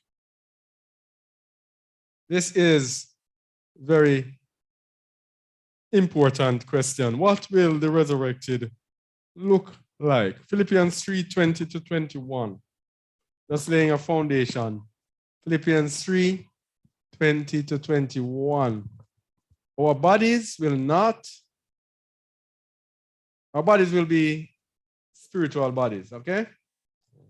20-21. For our conversation is in heaven, from whence also we look for the Savior, the Master Yahusha HaMashiach, who shall change our vile body, that it may be fashioned like unto his glorious body, according to the working whereby he is able even to subdue all things unto himself. All right, so when we are transformed, our body is going to be fashioned like the body of the Messiah. That's simply what it's saying for our purpose right here. Matthew 22:29-30, another important one right here. Matthew 22:29-30. What will our bodies look like? We're going to see exactly 22:29-30. Remember when they came to ask the Messiah about a woman who died and had several husbands before, and they were asking him in the resurrection, whose wife will the Messiah be? And he answered in verse 29. Whose wife will the woman be? Sorry. Yahusha answered and said unto him, to them, ye do err, not knowing the scriptures, nor the power of Allah. For in the resurrection they neither marry nor are given in marriage, but are as the angel of Aloha in heaven. Are as the angels of Aloha in heaven. Mankind will be resurrected and be transformed. This world is going to be transformed into a, I don't know, this world is going to be a whole different place. The transformed people will be as the angels of Aloha, powerful and being able to transform themselves, as we're going to see that happened to the Messiah as well during his time when he returned on earth.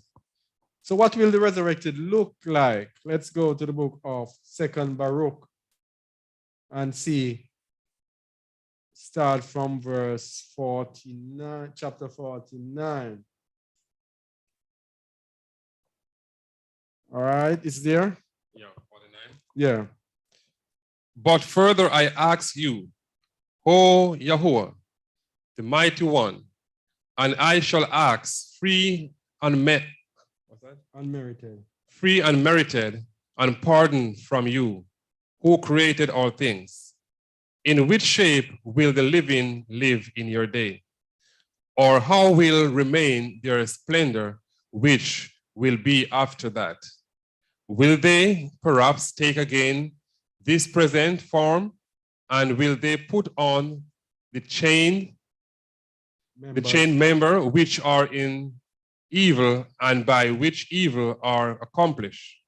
Or will you perhaps change these things which have been in the world, as also the world itself? So Baruch was asking there, how will those who are resurrected from the dead, how will they look? Verse 1. And he answered and said to me, listen, Baruch, to this word, and write down in the memory of your heart all that you shall learn. For the earth will surely give back the dead at that time. It received them now in order to keep them, not changing anything in their form, but as it has received them, so it will give them back. And as I have delivered them to it, so it will raise them. For then it will be necessary to show those who live that the dead are living again, and that those who went away have come back. And it will be that when they have recognized each other, those who know each other at this moment, then my judgment will be strong, and those things which have been spoken of before will come. All right, so that's it. When the dead rise, they're going to live just exactly as when they left.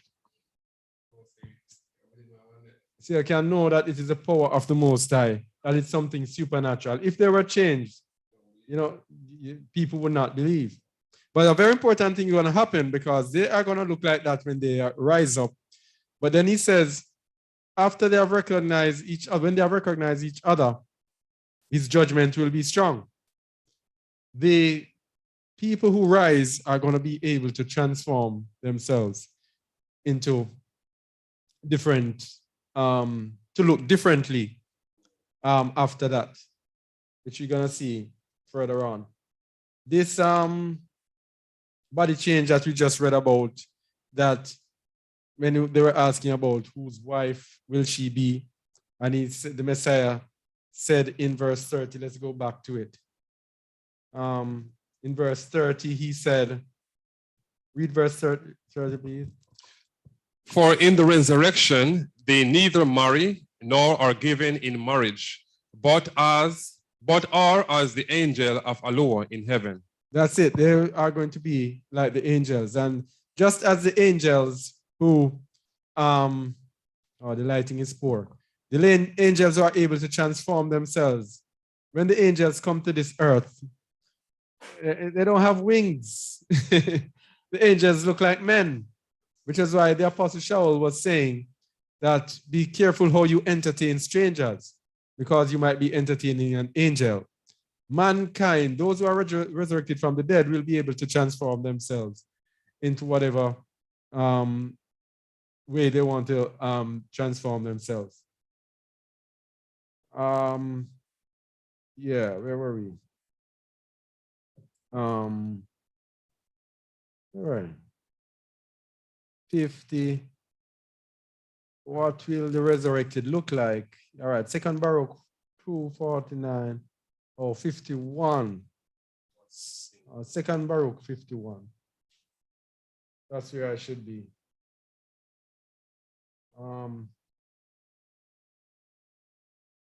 Read, please.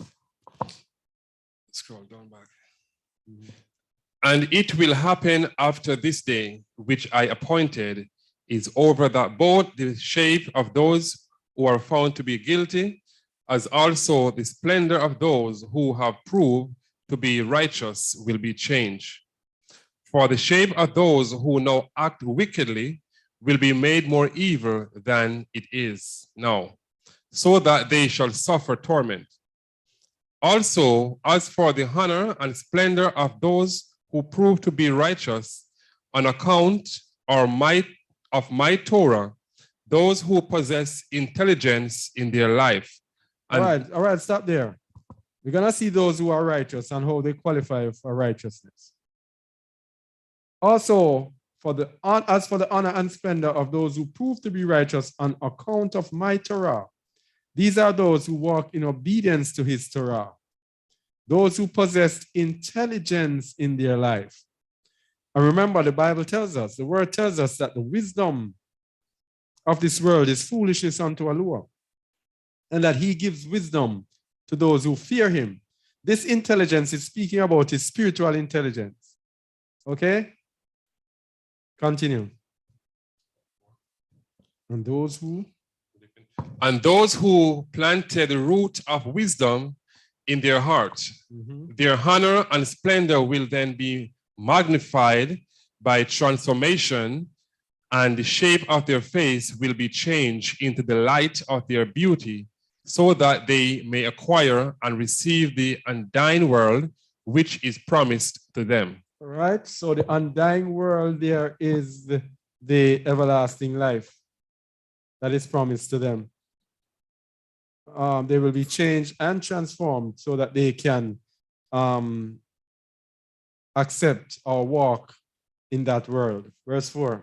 Therefore, especially they who will then come will be sad, because they despise my Torah and stop their ears, lest they hear wisdom and receive intelligence. You see that? Very important. You see that? Stop their ears. Don't want to hear anymore. This morning, lest they hear wisdom. This morning, while I saw a message from a Christian girl that I knew. So I checked it to see if it was anything to do with her, inquiring something about the word. I want to talk something about the word. And that message was asking if I wanted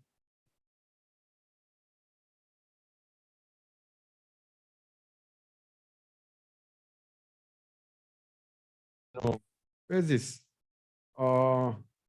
Yeah. This is someone that, yeah, are you hearing me? This is someone who I personally know.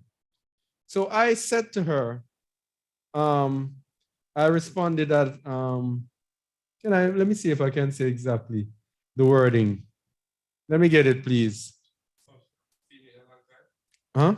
She hasn't seen you in a long time? No, only on Facebook. But she knows what I stand for, because she and I were in a couple of battles. Right. She was defending her pastor. Her pastor and I had a conversation. And these are people that I know personally. And she came out to defend the pastor. She and I were in a long thing. So she knows. And everybody, they all know me. She said, "Hey, good night. Are you interested in cushion or cushion covers for Christmas?" She's just being, No, she does it every year. I saw she did it last year. I said, Shalom, I do not celebrate the satanic pagan feast of Christmas, which is the feast of Saturnalia in honor of the god Saturn. All right. So I gave her this reply because I know who she is, what she is about, and all of that. So I gave it to her directly to see if it would stir up some form of response in her. And all she gave me was thumbs up. That's it. You know, the thumbs up that comes on, that's it. So this comes back now to this verse. Let's go back to this verse. Verse 4. Verse 4. Therefore, especially they who will then come will be sad, because they despise my Torah and stop their ears, lest they hear wisdom and receive intelligence. You see it? Yeah. And he come and play silver. I didn't know that I was going to read this today. Yeah? So that's why we have to follow what the Apostle Sheol says. And he said, prove all things, hold fast that which is good. Continue, please. When they, therefore, will... Hold on. Something is going wrong here. Are they seeing me on... No, not seeing... Yeah, the screen is blank. Oh, boy. Let me see what's happening here.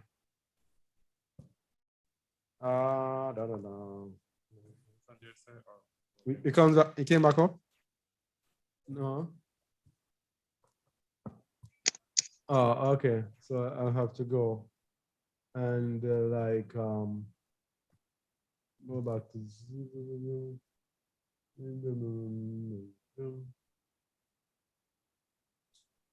yeah, go ahead. Okay. I have to go back down to verse 1. Where was it again? Verse 5.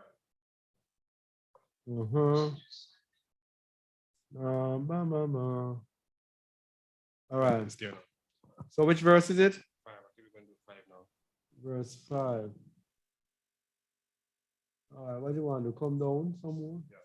It's all right. No. That's it. When they therefore will see that those over whom they are exalted now will then be more exalted and magnified than they. Then both these and those will be changed, these into the honor and splendor of Malachim, and those into startling vision and horrible shapes, and they will waste away even more. All right. So the body changes. Resurrection of the dead. Continue. For they will first see, and then they will go away to be tormented. You see that word tormented? Specially reserved for sinners. That word. We don't want to be those who will be tormented. We have been given the truth. We have to act on the truth. We have to follow the truth. Okay? Verse 7. Miracles, however, will appear at their own time to those who are saved because of their works and for whom the Torah is now a hope, and intelligence, expectation, and wisdom, a trust. You see this? Yeah. Those who are saved because of their works. And they said we are not, Christians will tell you that nothing about works. But it's not the works justifying us that makes us being saved. It is the transformation of us walking in good work as a result of being converted. So these are those who will be saved. And the Torah, the law, is now a hope. And intelligence, expectation, and wisdom, a trust. Verse 8. For they shall see that world which is now invisible to them, and they will see a time which is now hidden to them. So when they are transformed, they are going to be able to see. They are going to be able to see the world that is to come. And they are even going to have access into the heavens. That's how powerful it's going to be. Verse 9. And time will no longer make them older. That's everlasting life. Yeah. For they will live in the height of that world, and they will be like the Malachim, and be equal to the stars. And they will be changed into any shape which they wished, from beauty to loveliness, and from light to the splendor of honor. You see that? Yeah. They shall be changed into any shape which they wish. Yeah. And we're going to show you how the Messiah did this when he was resurrected from the dead. This is a world that we're going to be in, a world of transformers and transhumans. But that's why you see the world already they try to push them apart. Yes. They want to go to their transhumanism so that they can counter this which is promised to come. Continue. For the extent of kingdom, paradise will be spread out for them, and to them will be shown the beauty of the majesty of the living beings under the throne, as well as all the host of the Malachim, those who are held by my word, no less they show themselves, and those who are withheld by my command, so that they may stand at their places until their coming has arrived. So those who are resurrected from the dead, they are now going to be able to see all the things, the splendors of heaven, just like the angels are able to move between the heavens and on the earth. Verse 12. And the excellence of the righteous will then be greater than that of the Malachim. So the excellence of the righteous who have been resurrected from the dead is going to be greater than the angels. Can you imagine that? That's how powerful the resurrection of the dead is. 13.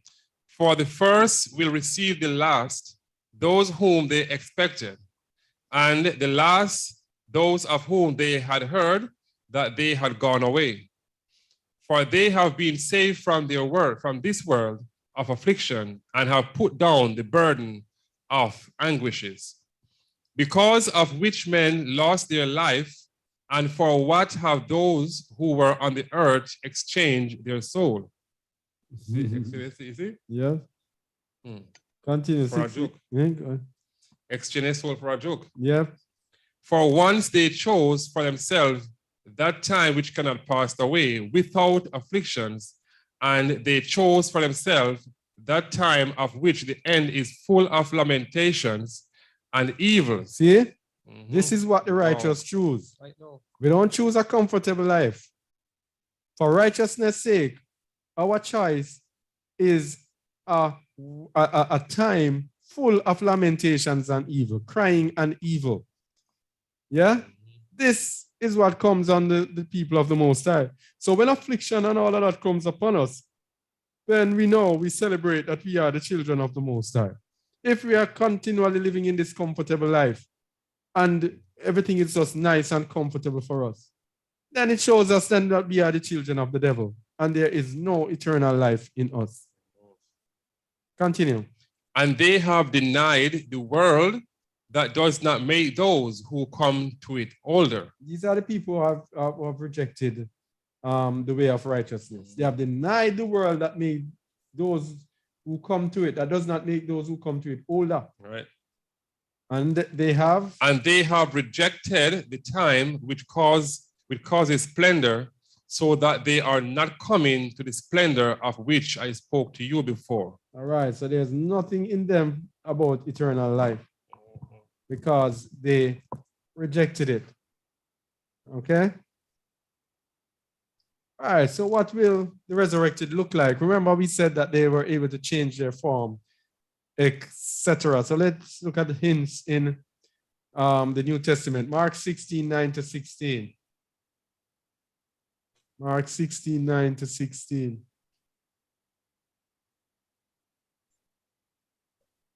Read there, please. Now when Yahusha was risen early the first day of the week, he appeared first to Mary Magdalene, out of whom he has cast 7 devils. And she went and told them that had been with him, as they mourned and wept. And they, when they had heard that he was alive and had been seen of her, believed not. Of course, they didn't understand the prophecies. Verse 12. After that, he appeared in another form. Stop there, stop there, stop there, stop there. He appeared how? Into another form. All right. So some people read this and say, oh, he is God, he can do anything.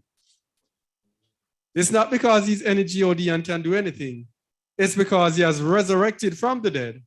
And the promise of the resurrected from the dead, they can change their form to whatever form they desire. Read it, please. After that, he appeared in another form unto two of them as they walked and went into the country. And they went and told it unto the residue, neither believed they them. All right, so we see that he changed his form. Another one. John 21:4-7. When we understand these things, and it pushes up our faith, yeah? Yes, and we also see that everything the Most High do, the devil did not lie about him wanting to be like the Most High. Because it's very same thing with Satan. He changed his form. Yeah. Indeed, indeed. 4-7. But when the morning was now come, Yahusha stood on the shore, but the disciples knew not that it was Yahusha. See that? Change his form. Continue. Then Yahusha said unto them, children, have ye any meat? They answered him, no. So can you imagine an unrighteous person having this, this skill to be able to transform themselves to whatever they wish? That's why it has to be posed or perfect, in a perfect obedience to the Most High. And also, very important, we cannot want to be in the midst of these people, because this is exactly what they're doing, to be able to transform in whatever they want to be.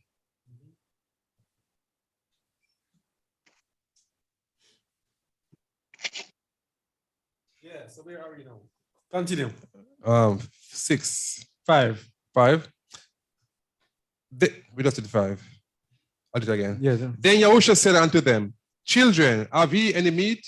They answered him, no. And he said unto them, well, hold on.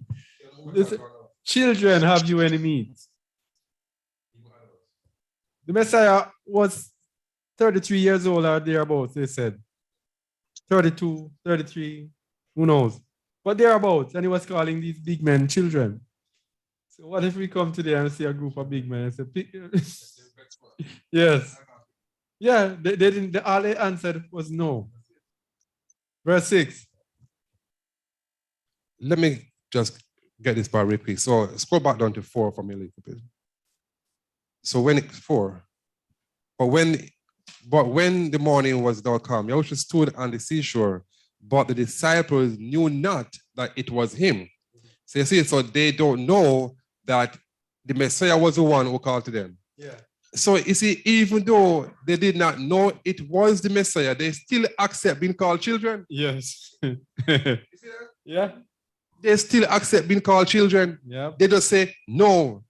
I didn't say, we are called children. Yes. We are grown men. Yeah. Verse 6. And he said unto them, cast the net on the right side of the ship, and ye shall find. They cast therefore, and now they were not able to draw it for the multitude of fishes. Verse 7. Therefore, that disciple whom Yahusha loved said unto Peter, it is the master.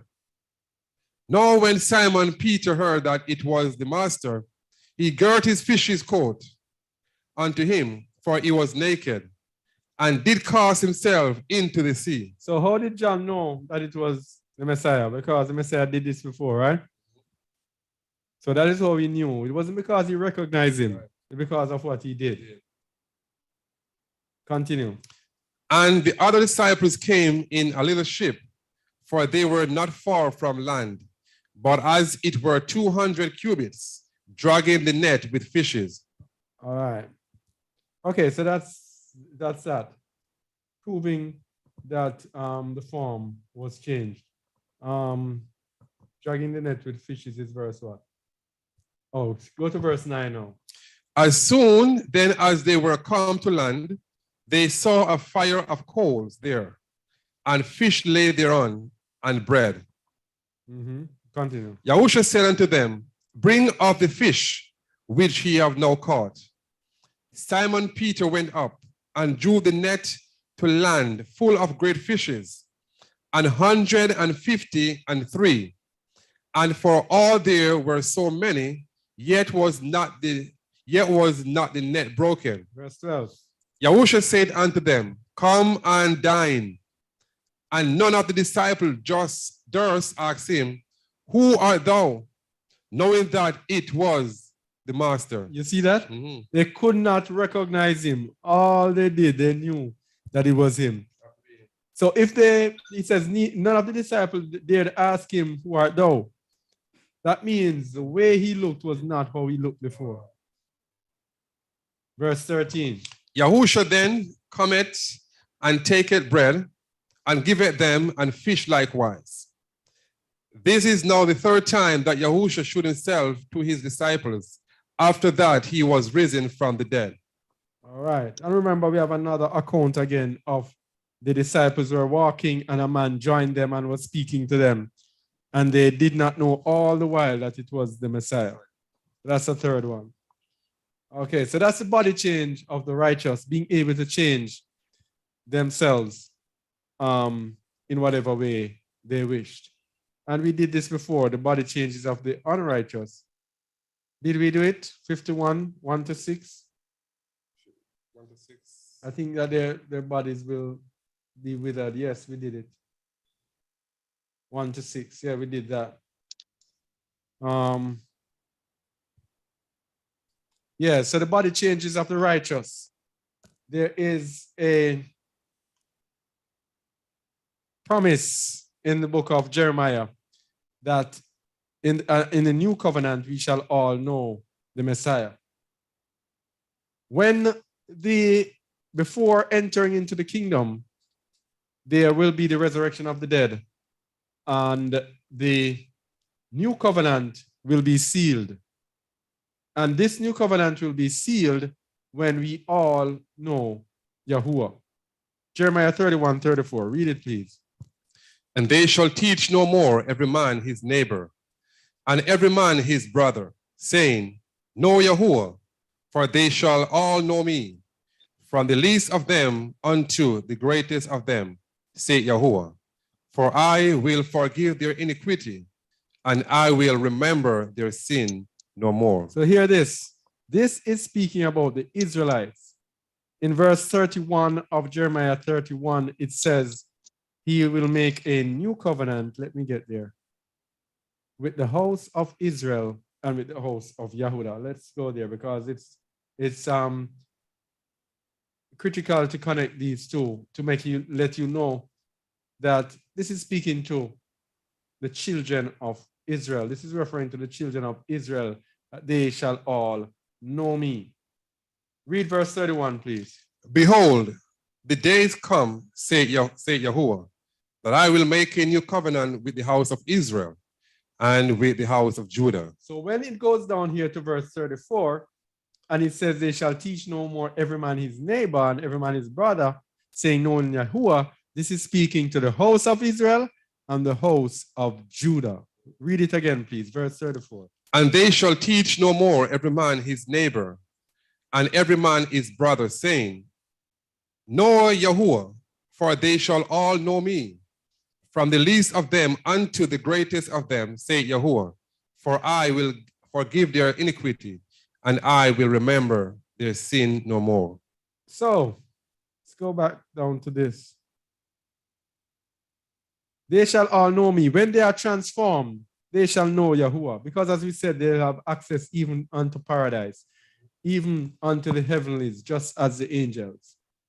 So, when Yahusha says in Matthew 22:29, read it, please. Yahusha answered and said unto them, ye do err, not knowing the scriptures, nor the power of Yahuwah. For in the resurrection they neither marry nor are given in marriage, but are as the angel of Yahuwah in heaven. All right. So these changes of the righteous. And we also looked at the body changes of the righteous as well before, when we said they will be transformed into whatever form, and they will be transformed and be as the stars. All right?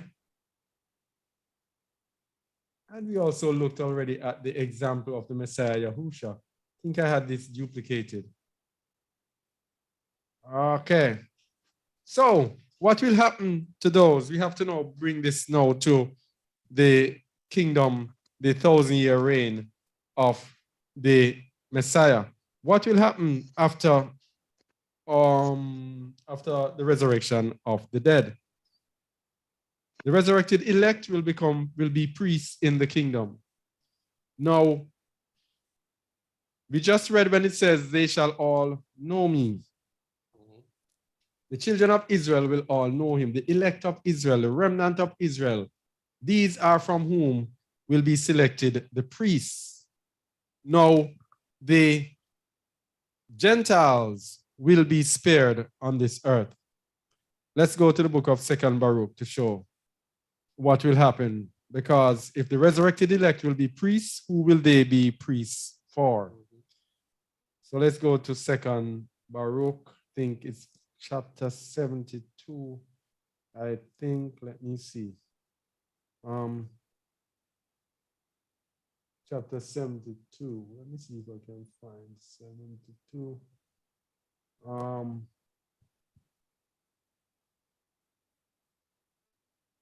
Let me see if I can get it verse by verse. Oh yeah, I got it. Chapter 72, I think. Yeah, read please. Now, hear also about the bright waters, which come at the end after these black ones. This is the word. After the signs have come, of which I have spoken to you before, when the nations are moved, and the time of my anointed one comes, he will call all nations, and some of them he will spare, and others he will kill. When the Messiah returns, it is not about a religion. Come on, people. It's not about a religion. It's about nations. It's about one chosen nation and what the rest of the nations did to him. And the other nations will have to suffer for what they did to this one nation. That's what it's about. It's no anity, no Christianity, no Islam, no this, no that. It's all about one family that the Most High chose. And he's going to call to account the rest of the families of the earth, how they treated this one family. That's it. The Messiah is going to spare some of the nations, and he's going to kill some of them. That's what he's coming for. And by the way, when he comes back, he's going to be so powerful because the resurrected saints are going to be with him. And remember, we said they had power like the angels. I remember it's one angel that destroyed Sodom and Gomorrah. So just imagine, it said in the book of Jude, that the master will come, Yahuwah will come with 10,000 of his saints. Just imagine the power. Family, let's be on the side of Yahusha. Just imagine the power that is going to come with the Messiah. So that's why he's going to destroy some of the nations. Verse 3. These things will befall the nations, which will be spared by him. Every nation which has not known Israel, and which has not trodden down the seed of Jacob, will live. And this is because some from all the nations have been subjected to your people. All those now who have ruled over you or have known you will be delivered up to the sword. All right. You see that?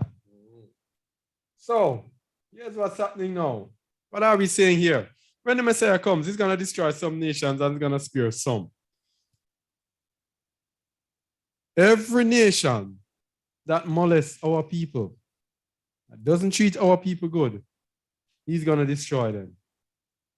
Every nation that has not come up against our people will be spared. And he says, and this is because some from all the nations have been subjected to your people. All those now who have ruled or have known you will be delivered up to the sword. So the nations, everybody from the nations are going to serve us. So that's why they will be spared. Hear this. So that is why the resurrected elect will be priests. They will be priests to the other nations. Yeah. Because it says in the book of Zechariah,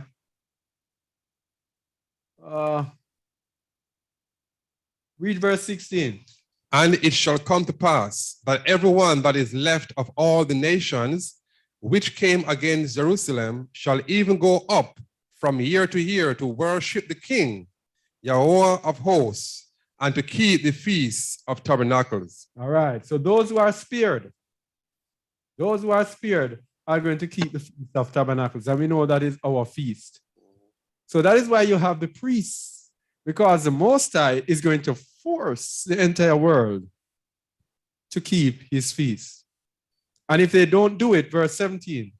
And it shall be that whoso will not come up of all the families of the earth unto Jerusalem to worship the King, Yahuwah of hosts, even upon them shall be no rain. And if the family of Egypt go not up, and come not that have no rain, there shall be the plague wherewith Yahuwah will smite the heathen that come not up to keep the feast of tabernacles.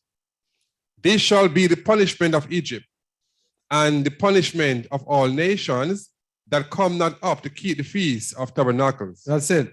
So it's going to be a one world worship. It's going to be, you see, the same thing that these people are trying to set up in the New World Order. That is it. It is the same thing that the Most High is going to set up. As a matter of fact, it would look like they are trying to hurry to do it before the Most High. Yeah, that's it. They are hurrying up. Yeah. So this one world religion that they're setting up is the same thing here. We're going to have a one world religion. Our people are going to be the priests in the kingdom. The other nations are going to come to worship the Most High in the headquarters in Jerusalem. Yeah? All nations. It's a one world kingdom, one world order. Yeah. Okay, so where were we again? Just did 19. All right. So yes, so we just said that they will be priests. So let's look at some more precepts for that. Revelation 24 to 6. Revelation 24 to 6. Read, please.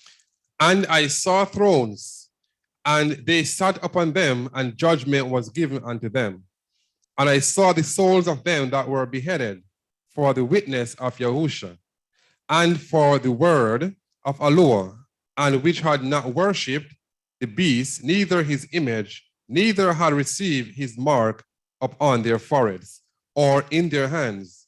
And they lived and reigned with Mashiach 1,000 years. Verse 5. Scroll up. But the rest of the dead lived not again until the 1,000 years were finished. This is the first resurrection. This is the first resurrection. So let's see what's going to happen in the first resurrection. Verse 6. Blessed and holy is he that had part in the first resurrection. On such the second death had no power, but they shall be priests of Allah and of Mashiach, and shall reign with him 1,000 years. All right, the resurrected will be priests. So all those superhumans will be priests, and they shall all know the Most High. It's not going to be something that people come and teach you anymore, just like how we are here teaching. Right.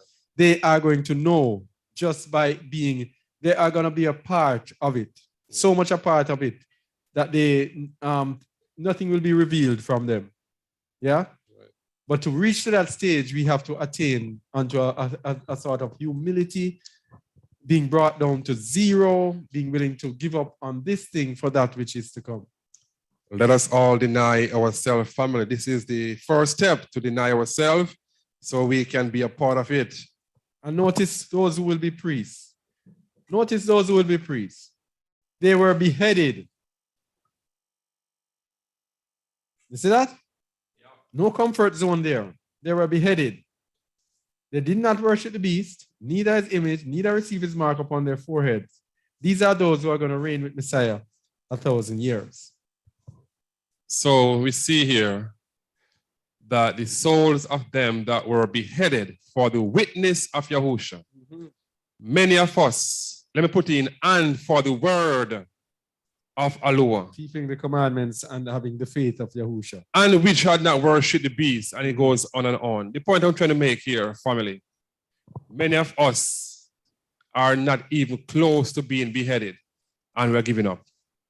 Many of us, not even close to be beheaded, and we are being rebellious. We are giving up. We are saying, no, we can't have this. The truth is, family, we are in danger. We are in danger. When we look back on these scriptures, what needs to be done, what the elders before had been through, why do we expect or think that we are going to be of any difference?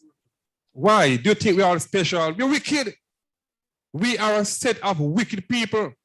And it is only when we deny ourselves, denying those wickedness of us, that is when the work will start in us. So it is a warning, warning, warning, warning. If any of us refuse to deny ourselves, we are going to be in great danger. That is it. Yep. Okay, another verse that shows that the resurrected will be priests, Isaiah 61, 5-6.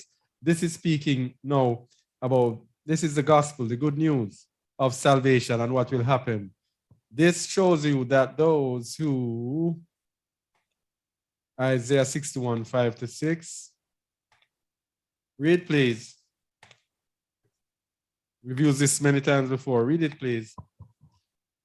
And strangers shall stand and feed your flocks, and the sons of the alien shall be your plowmen and your vine dressers. So this shows us that it's speaking exclusively to Israelites. The strangers shall do something different. But verse 6. But ye, Israelite, the chosen, the ones who made it, the elect, but ye shall be named the priests of Yahuwah. Men shall call you the ministers of our Allah. Ye shall eat the riches of the Gentile, and in their splendor shall ye boast yourselves. Also, this part here tells us that the Gentiles are excluded from being priests. Yeah? Yeah. So that is the priests will be Israelites, and they will minister unto the Gentiles, as the Most High sets up his one world order, one world kingdom. But look at them trying to force the Most High. I want to say a little piece on verse 61 here. I don't know if you catch it yesterday. Yesterday we were at this place doing something. Was it yesterday? I think it was yesterday. And this Rasta man, a good friend of ours, talking, at times we talk about Selassie and all them, and all those things. And yesterday we were doing something, and another Rastaman was helping us doing something. So something happened, and one of the Rastamans used a word that we call a curse word. And him who always act like he is the righteous, he knows the right way, although he says Selassie. I heard him say to the other Rastaman, basically, you can't be cursing like that. See the pastor them here? You see that? So go back to 61, where it is. Oh, okay. Let me go back. Yeah. But ye shall be named the priests of Yahuwah. Men shall call you the ministers of Allah. You see that he's a pastor, but he wouldn't understand. Yeah. He said, don't do that. See the pastor here right beside you. You can't do that. Mm-hmm. And so what he actually did is denounce what he always saying about Selassie. Why he didn't say, you can't talk to me this way. I'm Selassie. Yes. You see that? Yeah. So the word is speaking these last days, family. Yeah. Yep. All right. Isaiah 66, 19, start from 19. What we are looking at is the the resurrected saints being the priests in the end, and that these will only be Israelites. Only be Israelites. And we did an article on justaword.org saying that only Israelites can be priests, proving that only Israelites can be the priests in the kingdom in the end. Go ahead, please. And I will set a sign among them, and I will send those that escape of them unto the nations, to Tarshish, Pul, and Lud, and draw the bow, That draw the bow. And to Tubal and Javan, to the isles afar off, that have not heard my fame, neither have seen my splendor, and they shall declare my splendor among the Gentiles. This is the end time he's speaking about now, the end of days. So he will set a sign among them and set those of escape of them to Tarshish, to Pul, to Lud, to Tubal, Javan. I think Javan is Greece. Some of these names are names of places today, modern places. To the isles afar off, like where we are today. Yeah? Verse 20. And they shall bring all your brethren for an offering unto Yahuwah out of all nations upon horses, and in chariots, and in litters, and upon mules, and upon swift beasts, to my holy mountain Jerusalem, say Yahuwah, as the children of Israel bring an offering in a clean vessel into the house of Yahuwah. Verse 21. And I will also take of them for priests and for Levites, say Yahuwah. All right. He will choose from the children of Israel for priests and for Levites. Verse 22. For as the new heavens and the new earth, which I will make, shall remain before me, say Yahuwah, so shall your seed and your name remain. So he's saying the seed, Israel, will remain before him to be taken for priests and for Levites. So continue, verse 23. And it shall come to pass that from one new moon to another, and from one Sabbath to another, shall all flesh come to worship before me, say Yahuwah. That's it. When you're in the kingdom, the whole world is going to come and worship Yahuwah. And the children of Israel will be his priests. Simple. Simple, simple, simple. All right. All right. So, guess we looked at We can look at 24, just to cut it off. Yeah. This is the last verse in the book of Isaiah. We know Isaiah prophesied heavily of the end times. Yeah. Read, please. And they shall go forth and look upon the carcasses of the men that have transgressed against me. For their worm shall not die, neither shall their fire be quenched, and they shall be an abhorring unto all flesh. That's how he ended it. What a way to end. Yeah.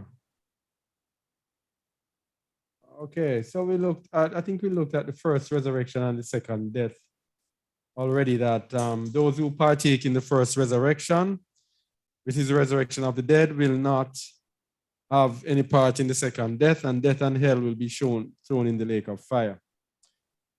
All right. Now there was a similitude of the dead rising at the death of Messiah.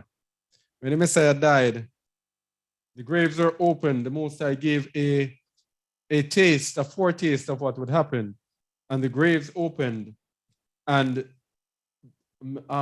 many of the saints who were dead before, they rose. And there is an account in the book of Nicodemus that goes into more detail of two brothers who rose from the dead and came back, and they were inquiring of them, interviewing them as to what happened if they really rose from the dead. Very interesting. But verse 50 to 53, read please. Yahusha, when he had cried again with a loud voice, yielded up the rock, and behold, the veil of the temple was rent in twain from the top to the bottom, And the earth did quake, and the rocks rent. And the graves were opened, and many bodies of the saints which slept arose, and came out of the graves after his resurrection, and went into the holy city, and appeared unto many. All right. So that was the resurrection of the dead, and and the place of the dead that we just looked at. We look at the place of the dead, then the resurrection of the dead. So we're gonna finish off with the rapture deception. This we did at a couple times in our meeting. So this will mostly be for those people out there in YouTube. The rapture deception. And we know that this rapture, let me get this thing here out.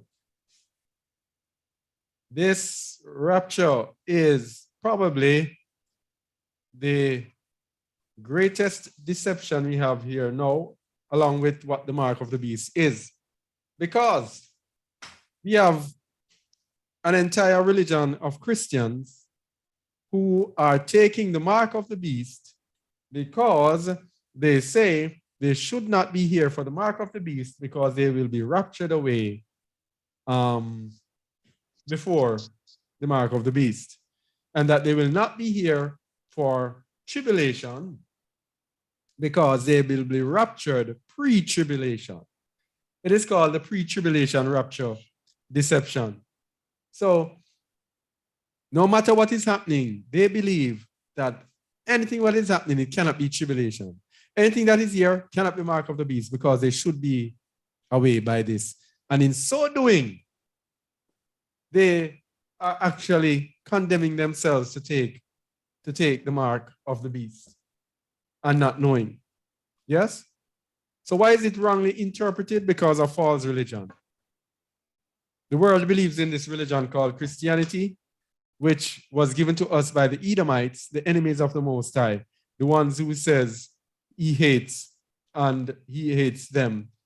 And he has indignation against them forever in the book of Malachi, chapter 1. These are the people who says is the border of wickedness. These are the people who gave us this religion called Christianity, which is a syncretism or a fusing together of different beliefs and ideas from different religions brought together and made into a one world religion. So, because it is a false religion, it has to have a false end.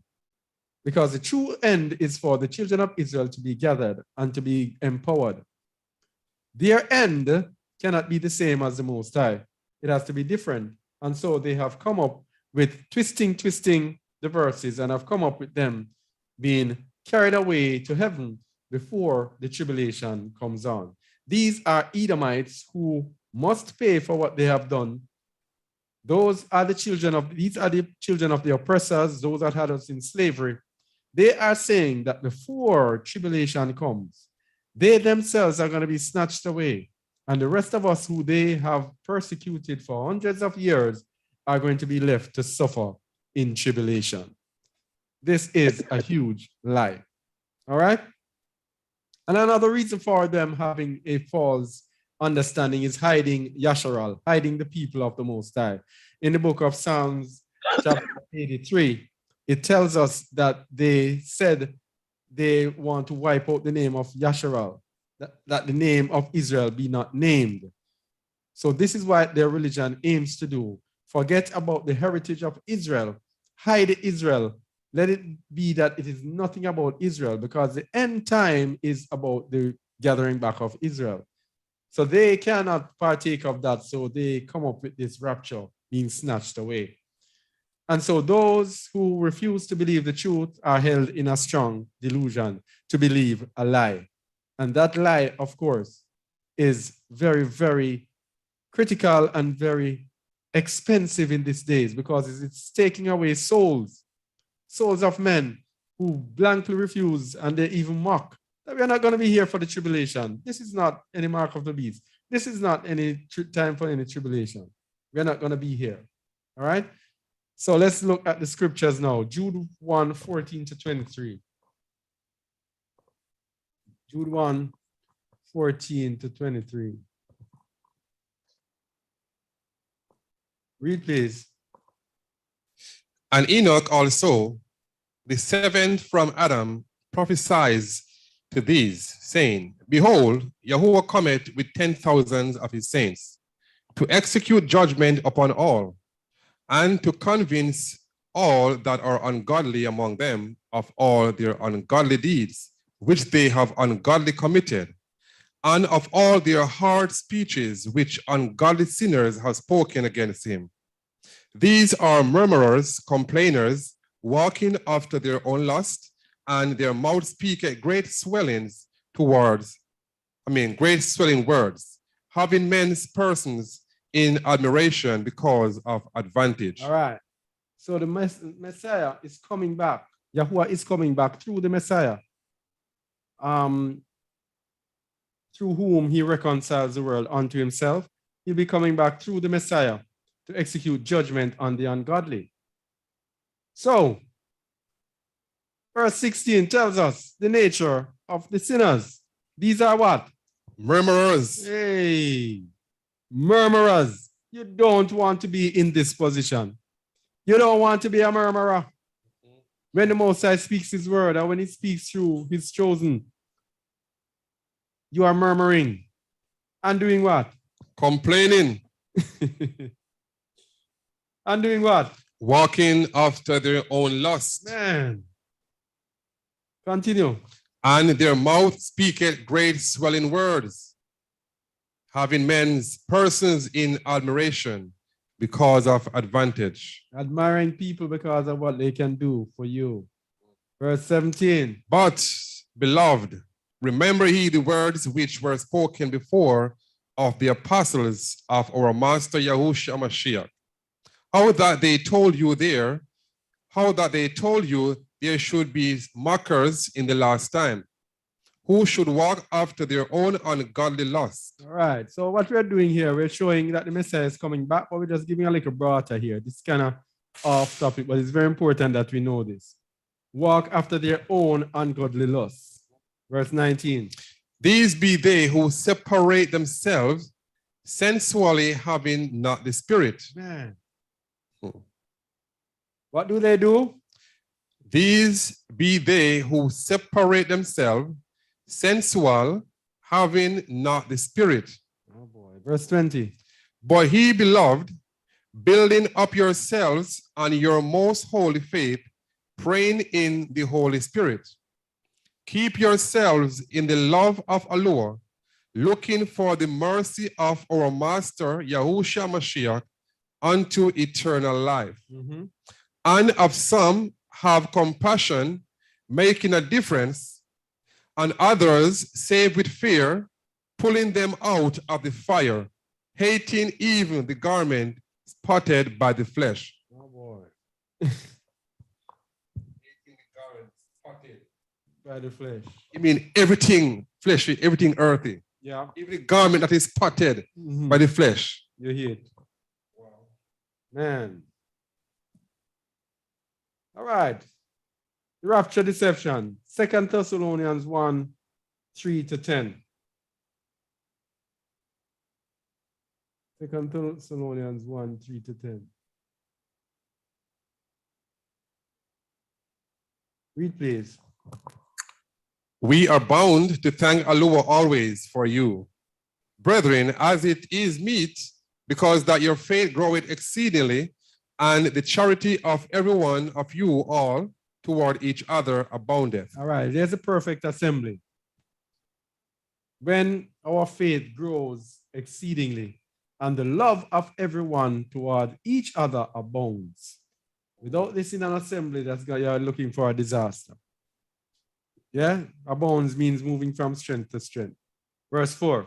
So that we ourselves splendor in you in the assembly of Allah, for your patience and faith in all your persecutions and tribulation that are endure. That ye endure. Again, we show that our life as believers is about persecutions and tribulations. All right? It's not me settling in and saying, this is what I want. I don't like this. I don't like this. It's taking what we don't like and enduring patiently. The total opposite of what we used to. Exactly. Verse 5. Which is a manifest token of the righteous judgment of Allah, that he may be counted worthy of the kingdom of Allah, for which ye also suffer. So you have to suffer for the kingdom. Definitely. You have to suffer for the kingdom. You have to suffer for the kingdom. Verse 6. Real quick here, you see, for which ye also suffer. Many of us here today, we suffer for so much things of this world. We go through suffering for the things of this world. So know that we are seeing in the scripture that if we suffer for righteousness' sake of the kingdom of Allah, for which we suffer, that is what we should be doing today. So if we deny ourselves from everything of this world, it is going to be including suffering for the things of this world. Yep. And 6. this just brings to mind the parents today. Sports is one of the things that we as parents put our children through. When we see our children have a talent in a sport, in the first world countries especially, what do? We push them so much that we make them suffer. Some of them send them to football academies. Some of them have them having coaches from they were young, taking away their youth. All they do is play, suffering for fame, suffering. And when it comes to the Most High, and it's time to suffer, these same adults, we refuse to suffer for righteousness' sake. This brings me back to memory. 2 of my daughters, one some time ago, maybe 5 years ago, some folks from Hollywood came in the city where I was living, and they were auditioning for kids to go do stuff in Hollywood. And they came and they auditioned, and they chose my eldest daughter, wanting her to come on board. What was that? Like some modeling stuff. Oh. And think about it, and I said, no, I'm not bother. And it just didn't happen. Here comes the second one, our last daughter. She can do those gymnastic stuff. And she's been wanting to take her to the classes that she can keep doing it. And we just couldn't find the time. We said, we're going to have no time for that. Daddy have to work, mommy have to work. But pity we don't know that it is just not the flesh wanting to say no, because the flesh only want to say yes. Yes. So it is time right now we are seeing the reason why certain things we just would not be a part of. Yeah. The wickedness of this world. And gymnastics is another serious one. When they take those children, they take away their childhood. Yes. The children become slaves to that gym. That's all they do. Even if they break their foot, they just wrap it around. Come, go, keep going. Yes. Suffer through it. Yeah. To achieve the things in the world. And when it comes to the Most High and our call to do that, why we don't want to do it? Oh boy. And also the parents, they will go miles to bring their children to these games. Mm-hmm. And if they hear about the truth being told at this street, they will not take them there. Mm-hmm. Instead, they find the time to take their children to sacrifice unto Moloch. Mm-hmm. So you see why it is a righteous judgment for the Most High and sinners. Mm-hmm. Yeah. Verse 6. 6 or 7. 6. Seeing it is a righteous thing with Allah to recompense tribulation to them that trouble you. And to you who are troubled, rest with us. When the Master Yahusha shall be revealed from heaven with his mighty angels, mm-hmm. in flaming fire, taking vengeance on them that know. Sorry. That know. Okay, let me go over. And to you who are, okay, 7. Yeah. And to you who are troubled, rest with us. When the Master Yahusha shall be revealed from heaven with his mighty angels, in flaming fire, taking vengeance on them that know not Allah, and that obey not the gospel of our Master Yahusha Mashiach. All right, so we have 2 segments here. Those who directly don't know Yahuwah, and those who do not obey the good news of our Master Yahusha. So that is why it is important to know what is the good news of the Master Yahusha. Because if you don't obey it, we will be in the same boat as those who do not know Yahuwah. Verse 9. Who shall be punished with everlasting destruction from the presence of the Master of Yahuwah and from the splendor of his power, when he shall come to be glorified in his saints and to be admired in all them that believe, because our testimony among you was believed. So remember, we're talking about the rapture. He is coming to be glorified in his saints. He is coming to be glorified in his saints. He's not going to go bring them to heaven to be glorified in his saints there. Because if we follow the rapture theory, it says that the saints will be taken away before the Messiah returns to the earth. So they will be caught up with him and he takes them away. But he says when he shall come to be glorified in his saints. And to be admired in all them that believe. Yeah. So in his saints, it tells you, coming to be glorified in his saints tells you that this is happening on this earth. Yeah. Matthew 24, 29 to 31. Matthew 24. Of course, we did this week, 24.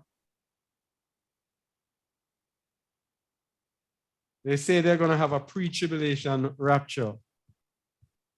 Go ahead, please. For there shall arise false Messiah and false prophets, and shall shew great signs and wonders, insomuch that, if it were possible, they shall deceive the very elect. All right. False messiahs, like JC, J Christ. False prophets, the false preachers and pastors of Christianity, and shall show great signs and wonders, insomuch that if it were possible, they shall deceive the very elect. If it was possible, they would deceive the very elect of Yasharal, of Israel. But it's not Possible. So they won't deceive. They can only deceive those who don't know. So, pre-tribulation rapture.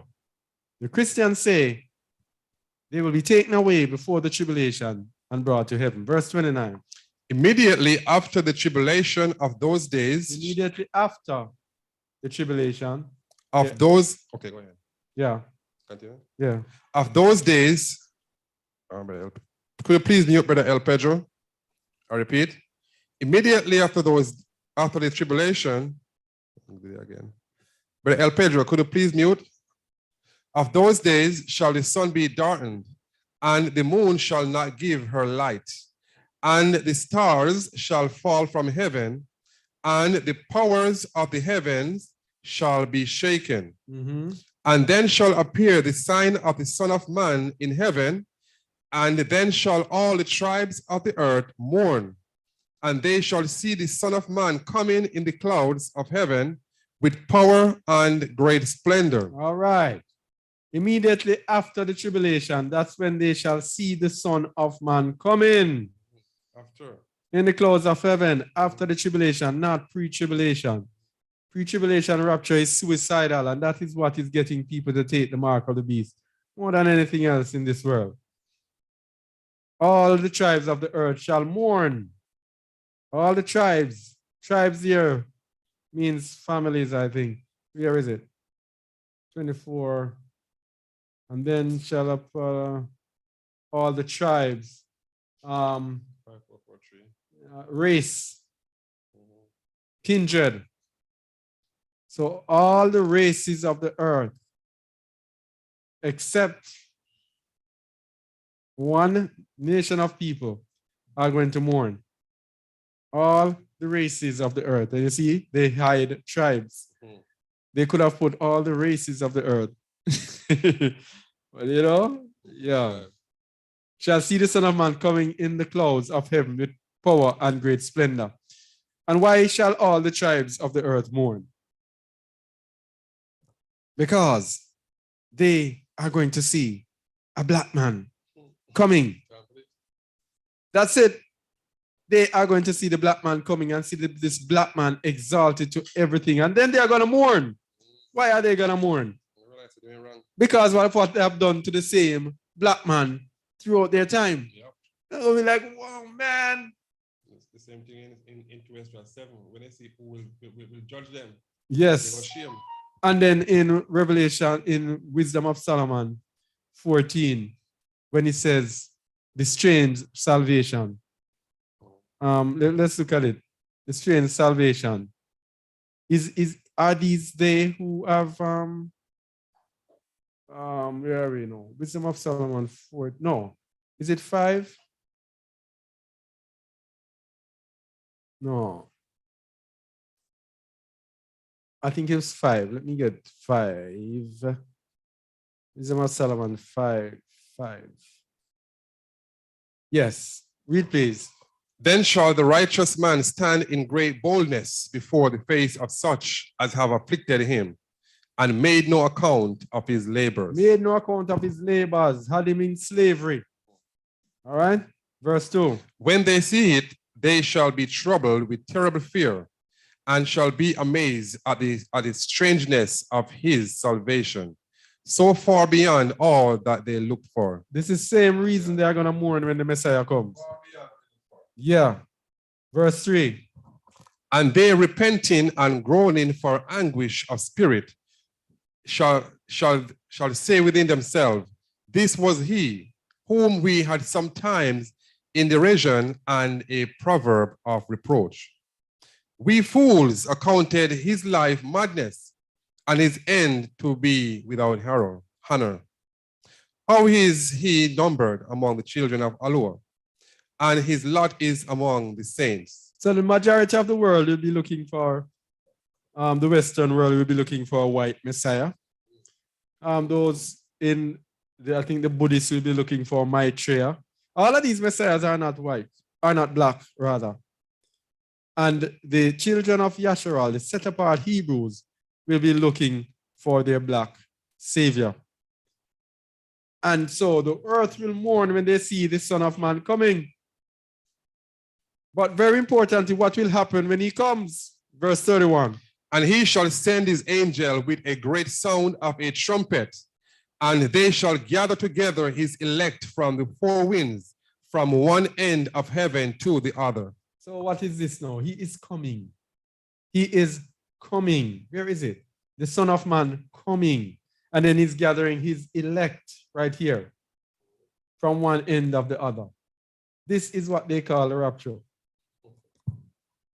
He is coming to gather them. Yeah? Remember, what did we say about the resurrection of the dead? We said that when they are resurrected, they are going to be able to transform. Whatever they want. So that is why when the Messiah returns and they are resurrected, they can rise up with him. And that's why the Apostle Sheol says, we shall not all sleep, but we shall all be changed. So those who are alive will also be changed and transformed into that body, which will be able to go up and meet the Messiah in the air and come back down with him. Yeah. So let's continue. 1 Thessalonians 4:13-18, which is the verses that do the most damage when it comes to the pre-tribulation rapture. 4:13. Let's go, please. But I would not have you to be ignorant, brethren, concerning them which are asleep. Oh, stop here. Notice what we have here as a subtitle. The coming of the Messiah or the Master. The coming. Yep. All right, the coming. Verse 13. But I would not have you to be ignorant, brethren, concerning them which are asleep, that ye sorrow not, even as other which have no hope. So you don't sorrow in the fact that people have died in Messiah. Mm-hmm. Yeah? Because we know that we have a hope, that is the resurrection of the dead. Verse 14. For if we believe that Yahusha died and rose again, even so them also which sleep in Yahusha will Allah bring with him. Will Allah do what? Bring with him. Bring with him. This is the coming of the Messiah. So these people we're going to talk about now being caught up in the air will be brought with the Messiah. And they will be brought when they see the sign of the Son of Man, and all the earth shall mourn when they see the Son of Man coming. Yeah. So this is not an instant where he will come and he takes them up to heaven, and then later on he comes back. This is one action. He comes, he gathers his people, and he comes down with them. And this "if" here in biblical language, it means like since. For since we believe that Messiah died and rose again. All right? Verse 15. For this we say unto you by the word of the Master, that we which are alive and remain unto the coming of Yahuwah, of the Master, shall not prevent them which are asleep. So we which are alive will not prevent those who are asleep from resurrecting. And here verse 16 tells us, For the Master himself shall descend from heaven with a shout. Shall descend, come down. With a shout. Verse, continue 16. With the voice of the archangel and with the trump of Aluah. And the dead in Amashiach shall rise first. Shall rise first. For the dead in Messiah to be brought with him. Continue. Verse 17. Then we which are alive and remain shall be caught up together with them in the clouds to meet the Master in the air. And so shall we ever be with the Master. So shall we ever be with the Master, because the Master is coming down. So those which are alive and remain shall be caught up. Here is caught up together. Here is one of the things why they say the caught up there comes from the Greek arpazo, which means to seize or to pluck or to pull or to take by force. So the snatching away of the people, they believe that snatching away the people will mean that they are gone now and taking them into heaven. That's not it. They will be brought with the Messiah at his coming. They meet him and they come down with him. Okay? So, the resurrection of the dead. How long have we been on? Read 3? All right, there's another part to it, but it's going to be too long. That other part is to show the true scriptures and not the Christian scriptures, to see what the Bible is really about. All right? So, this resurrection of the dead is very, very important. Very important that we understand the resurrection of the dead. Very important that we understand the place of the dead, to know that we don't want to be there, that we want to be righteous.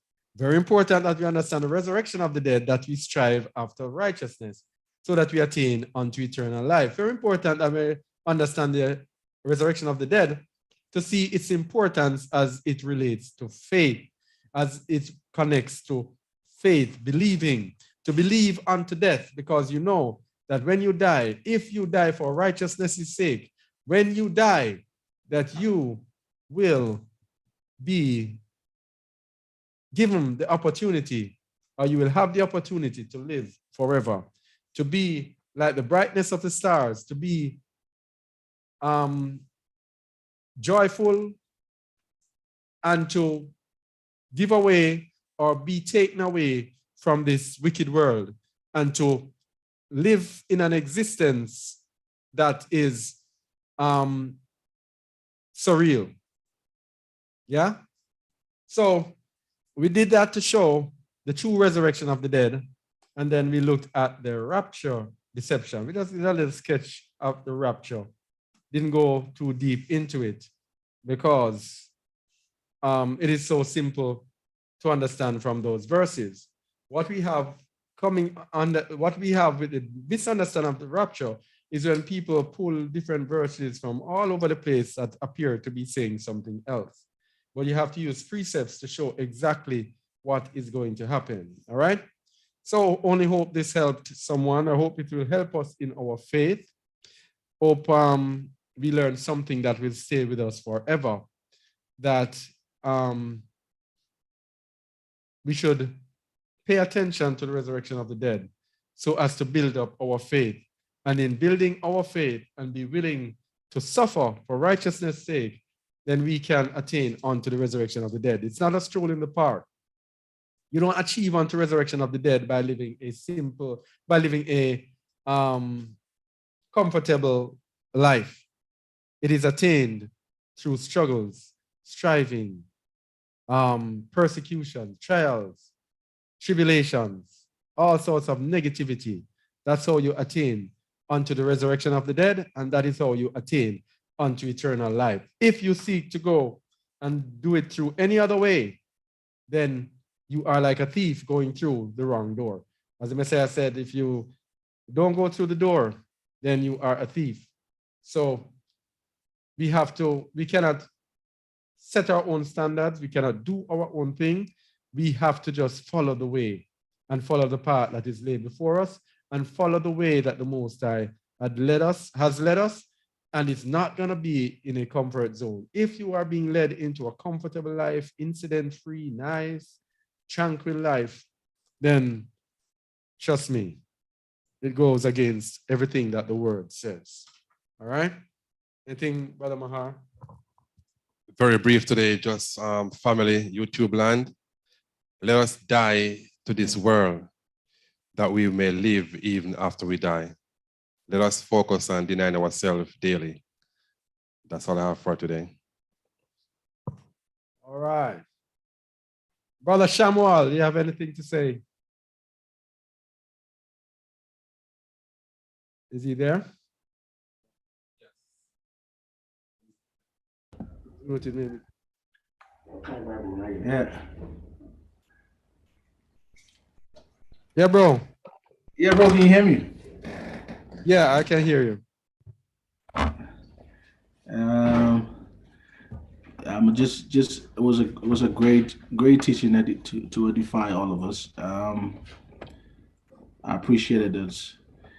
We're actually talking about rapture within the week. It's very strange that it pops up here on Shabbat because we saw John Hagee talking about a very confused rapture, and we like, no, we need to do a teaching. We need to do a teaching on it ASAP. So I'm not surprised the Ruach has led you to bring this as a timely message.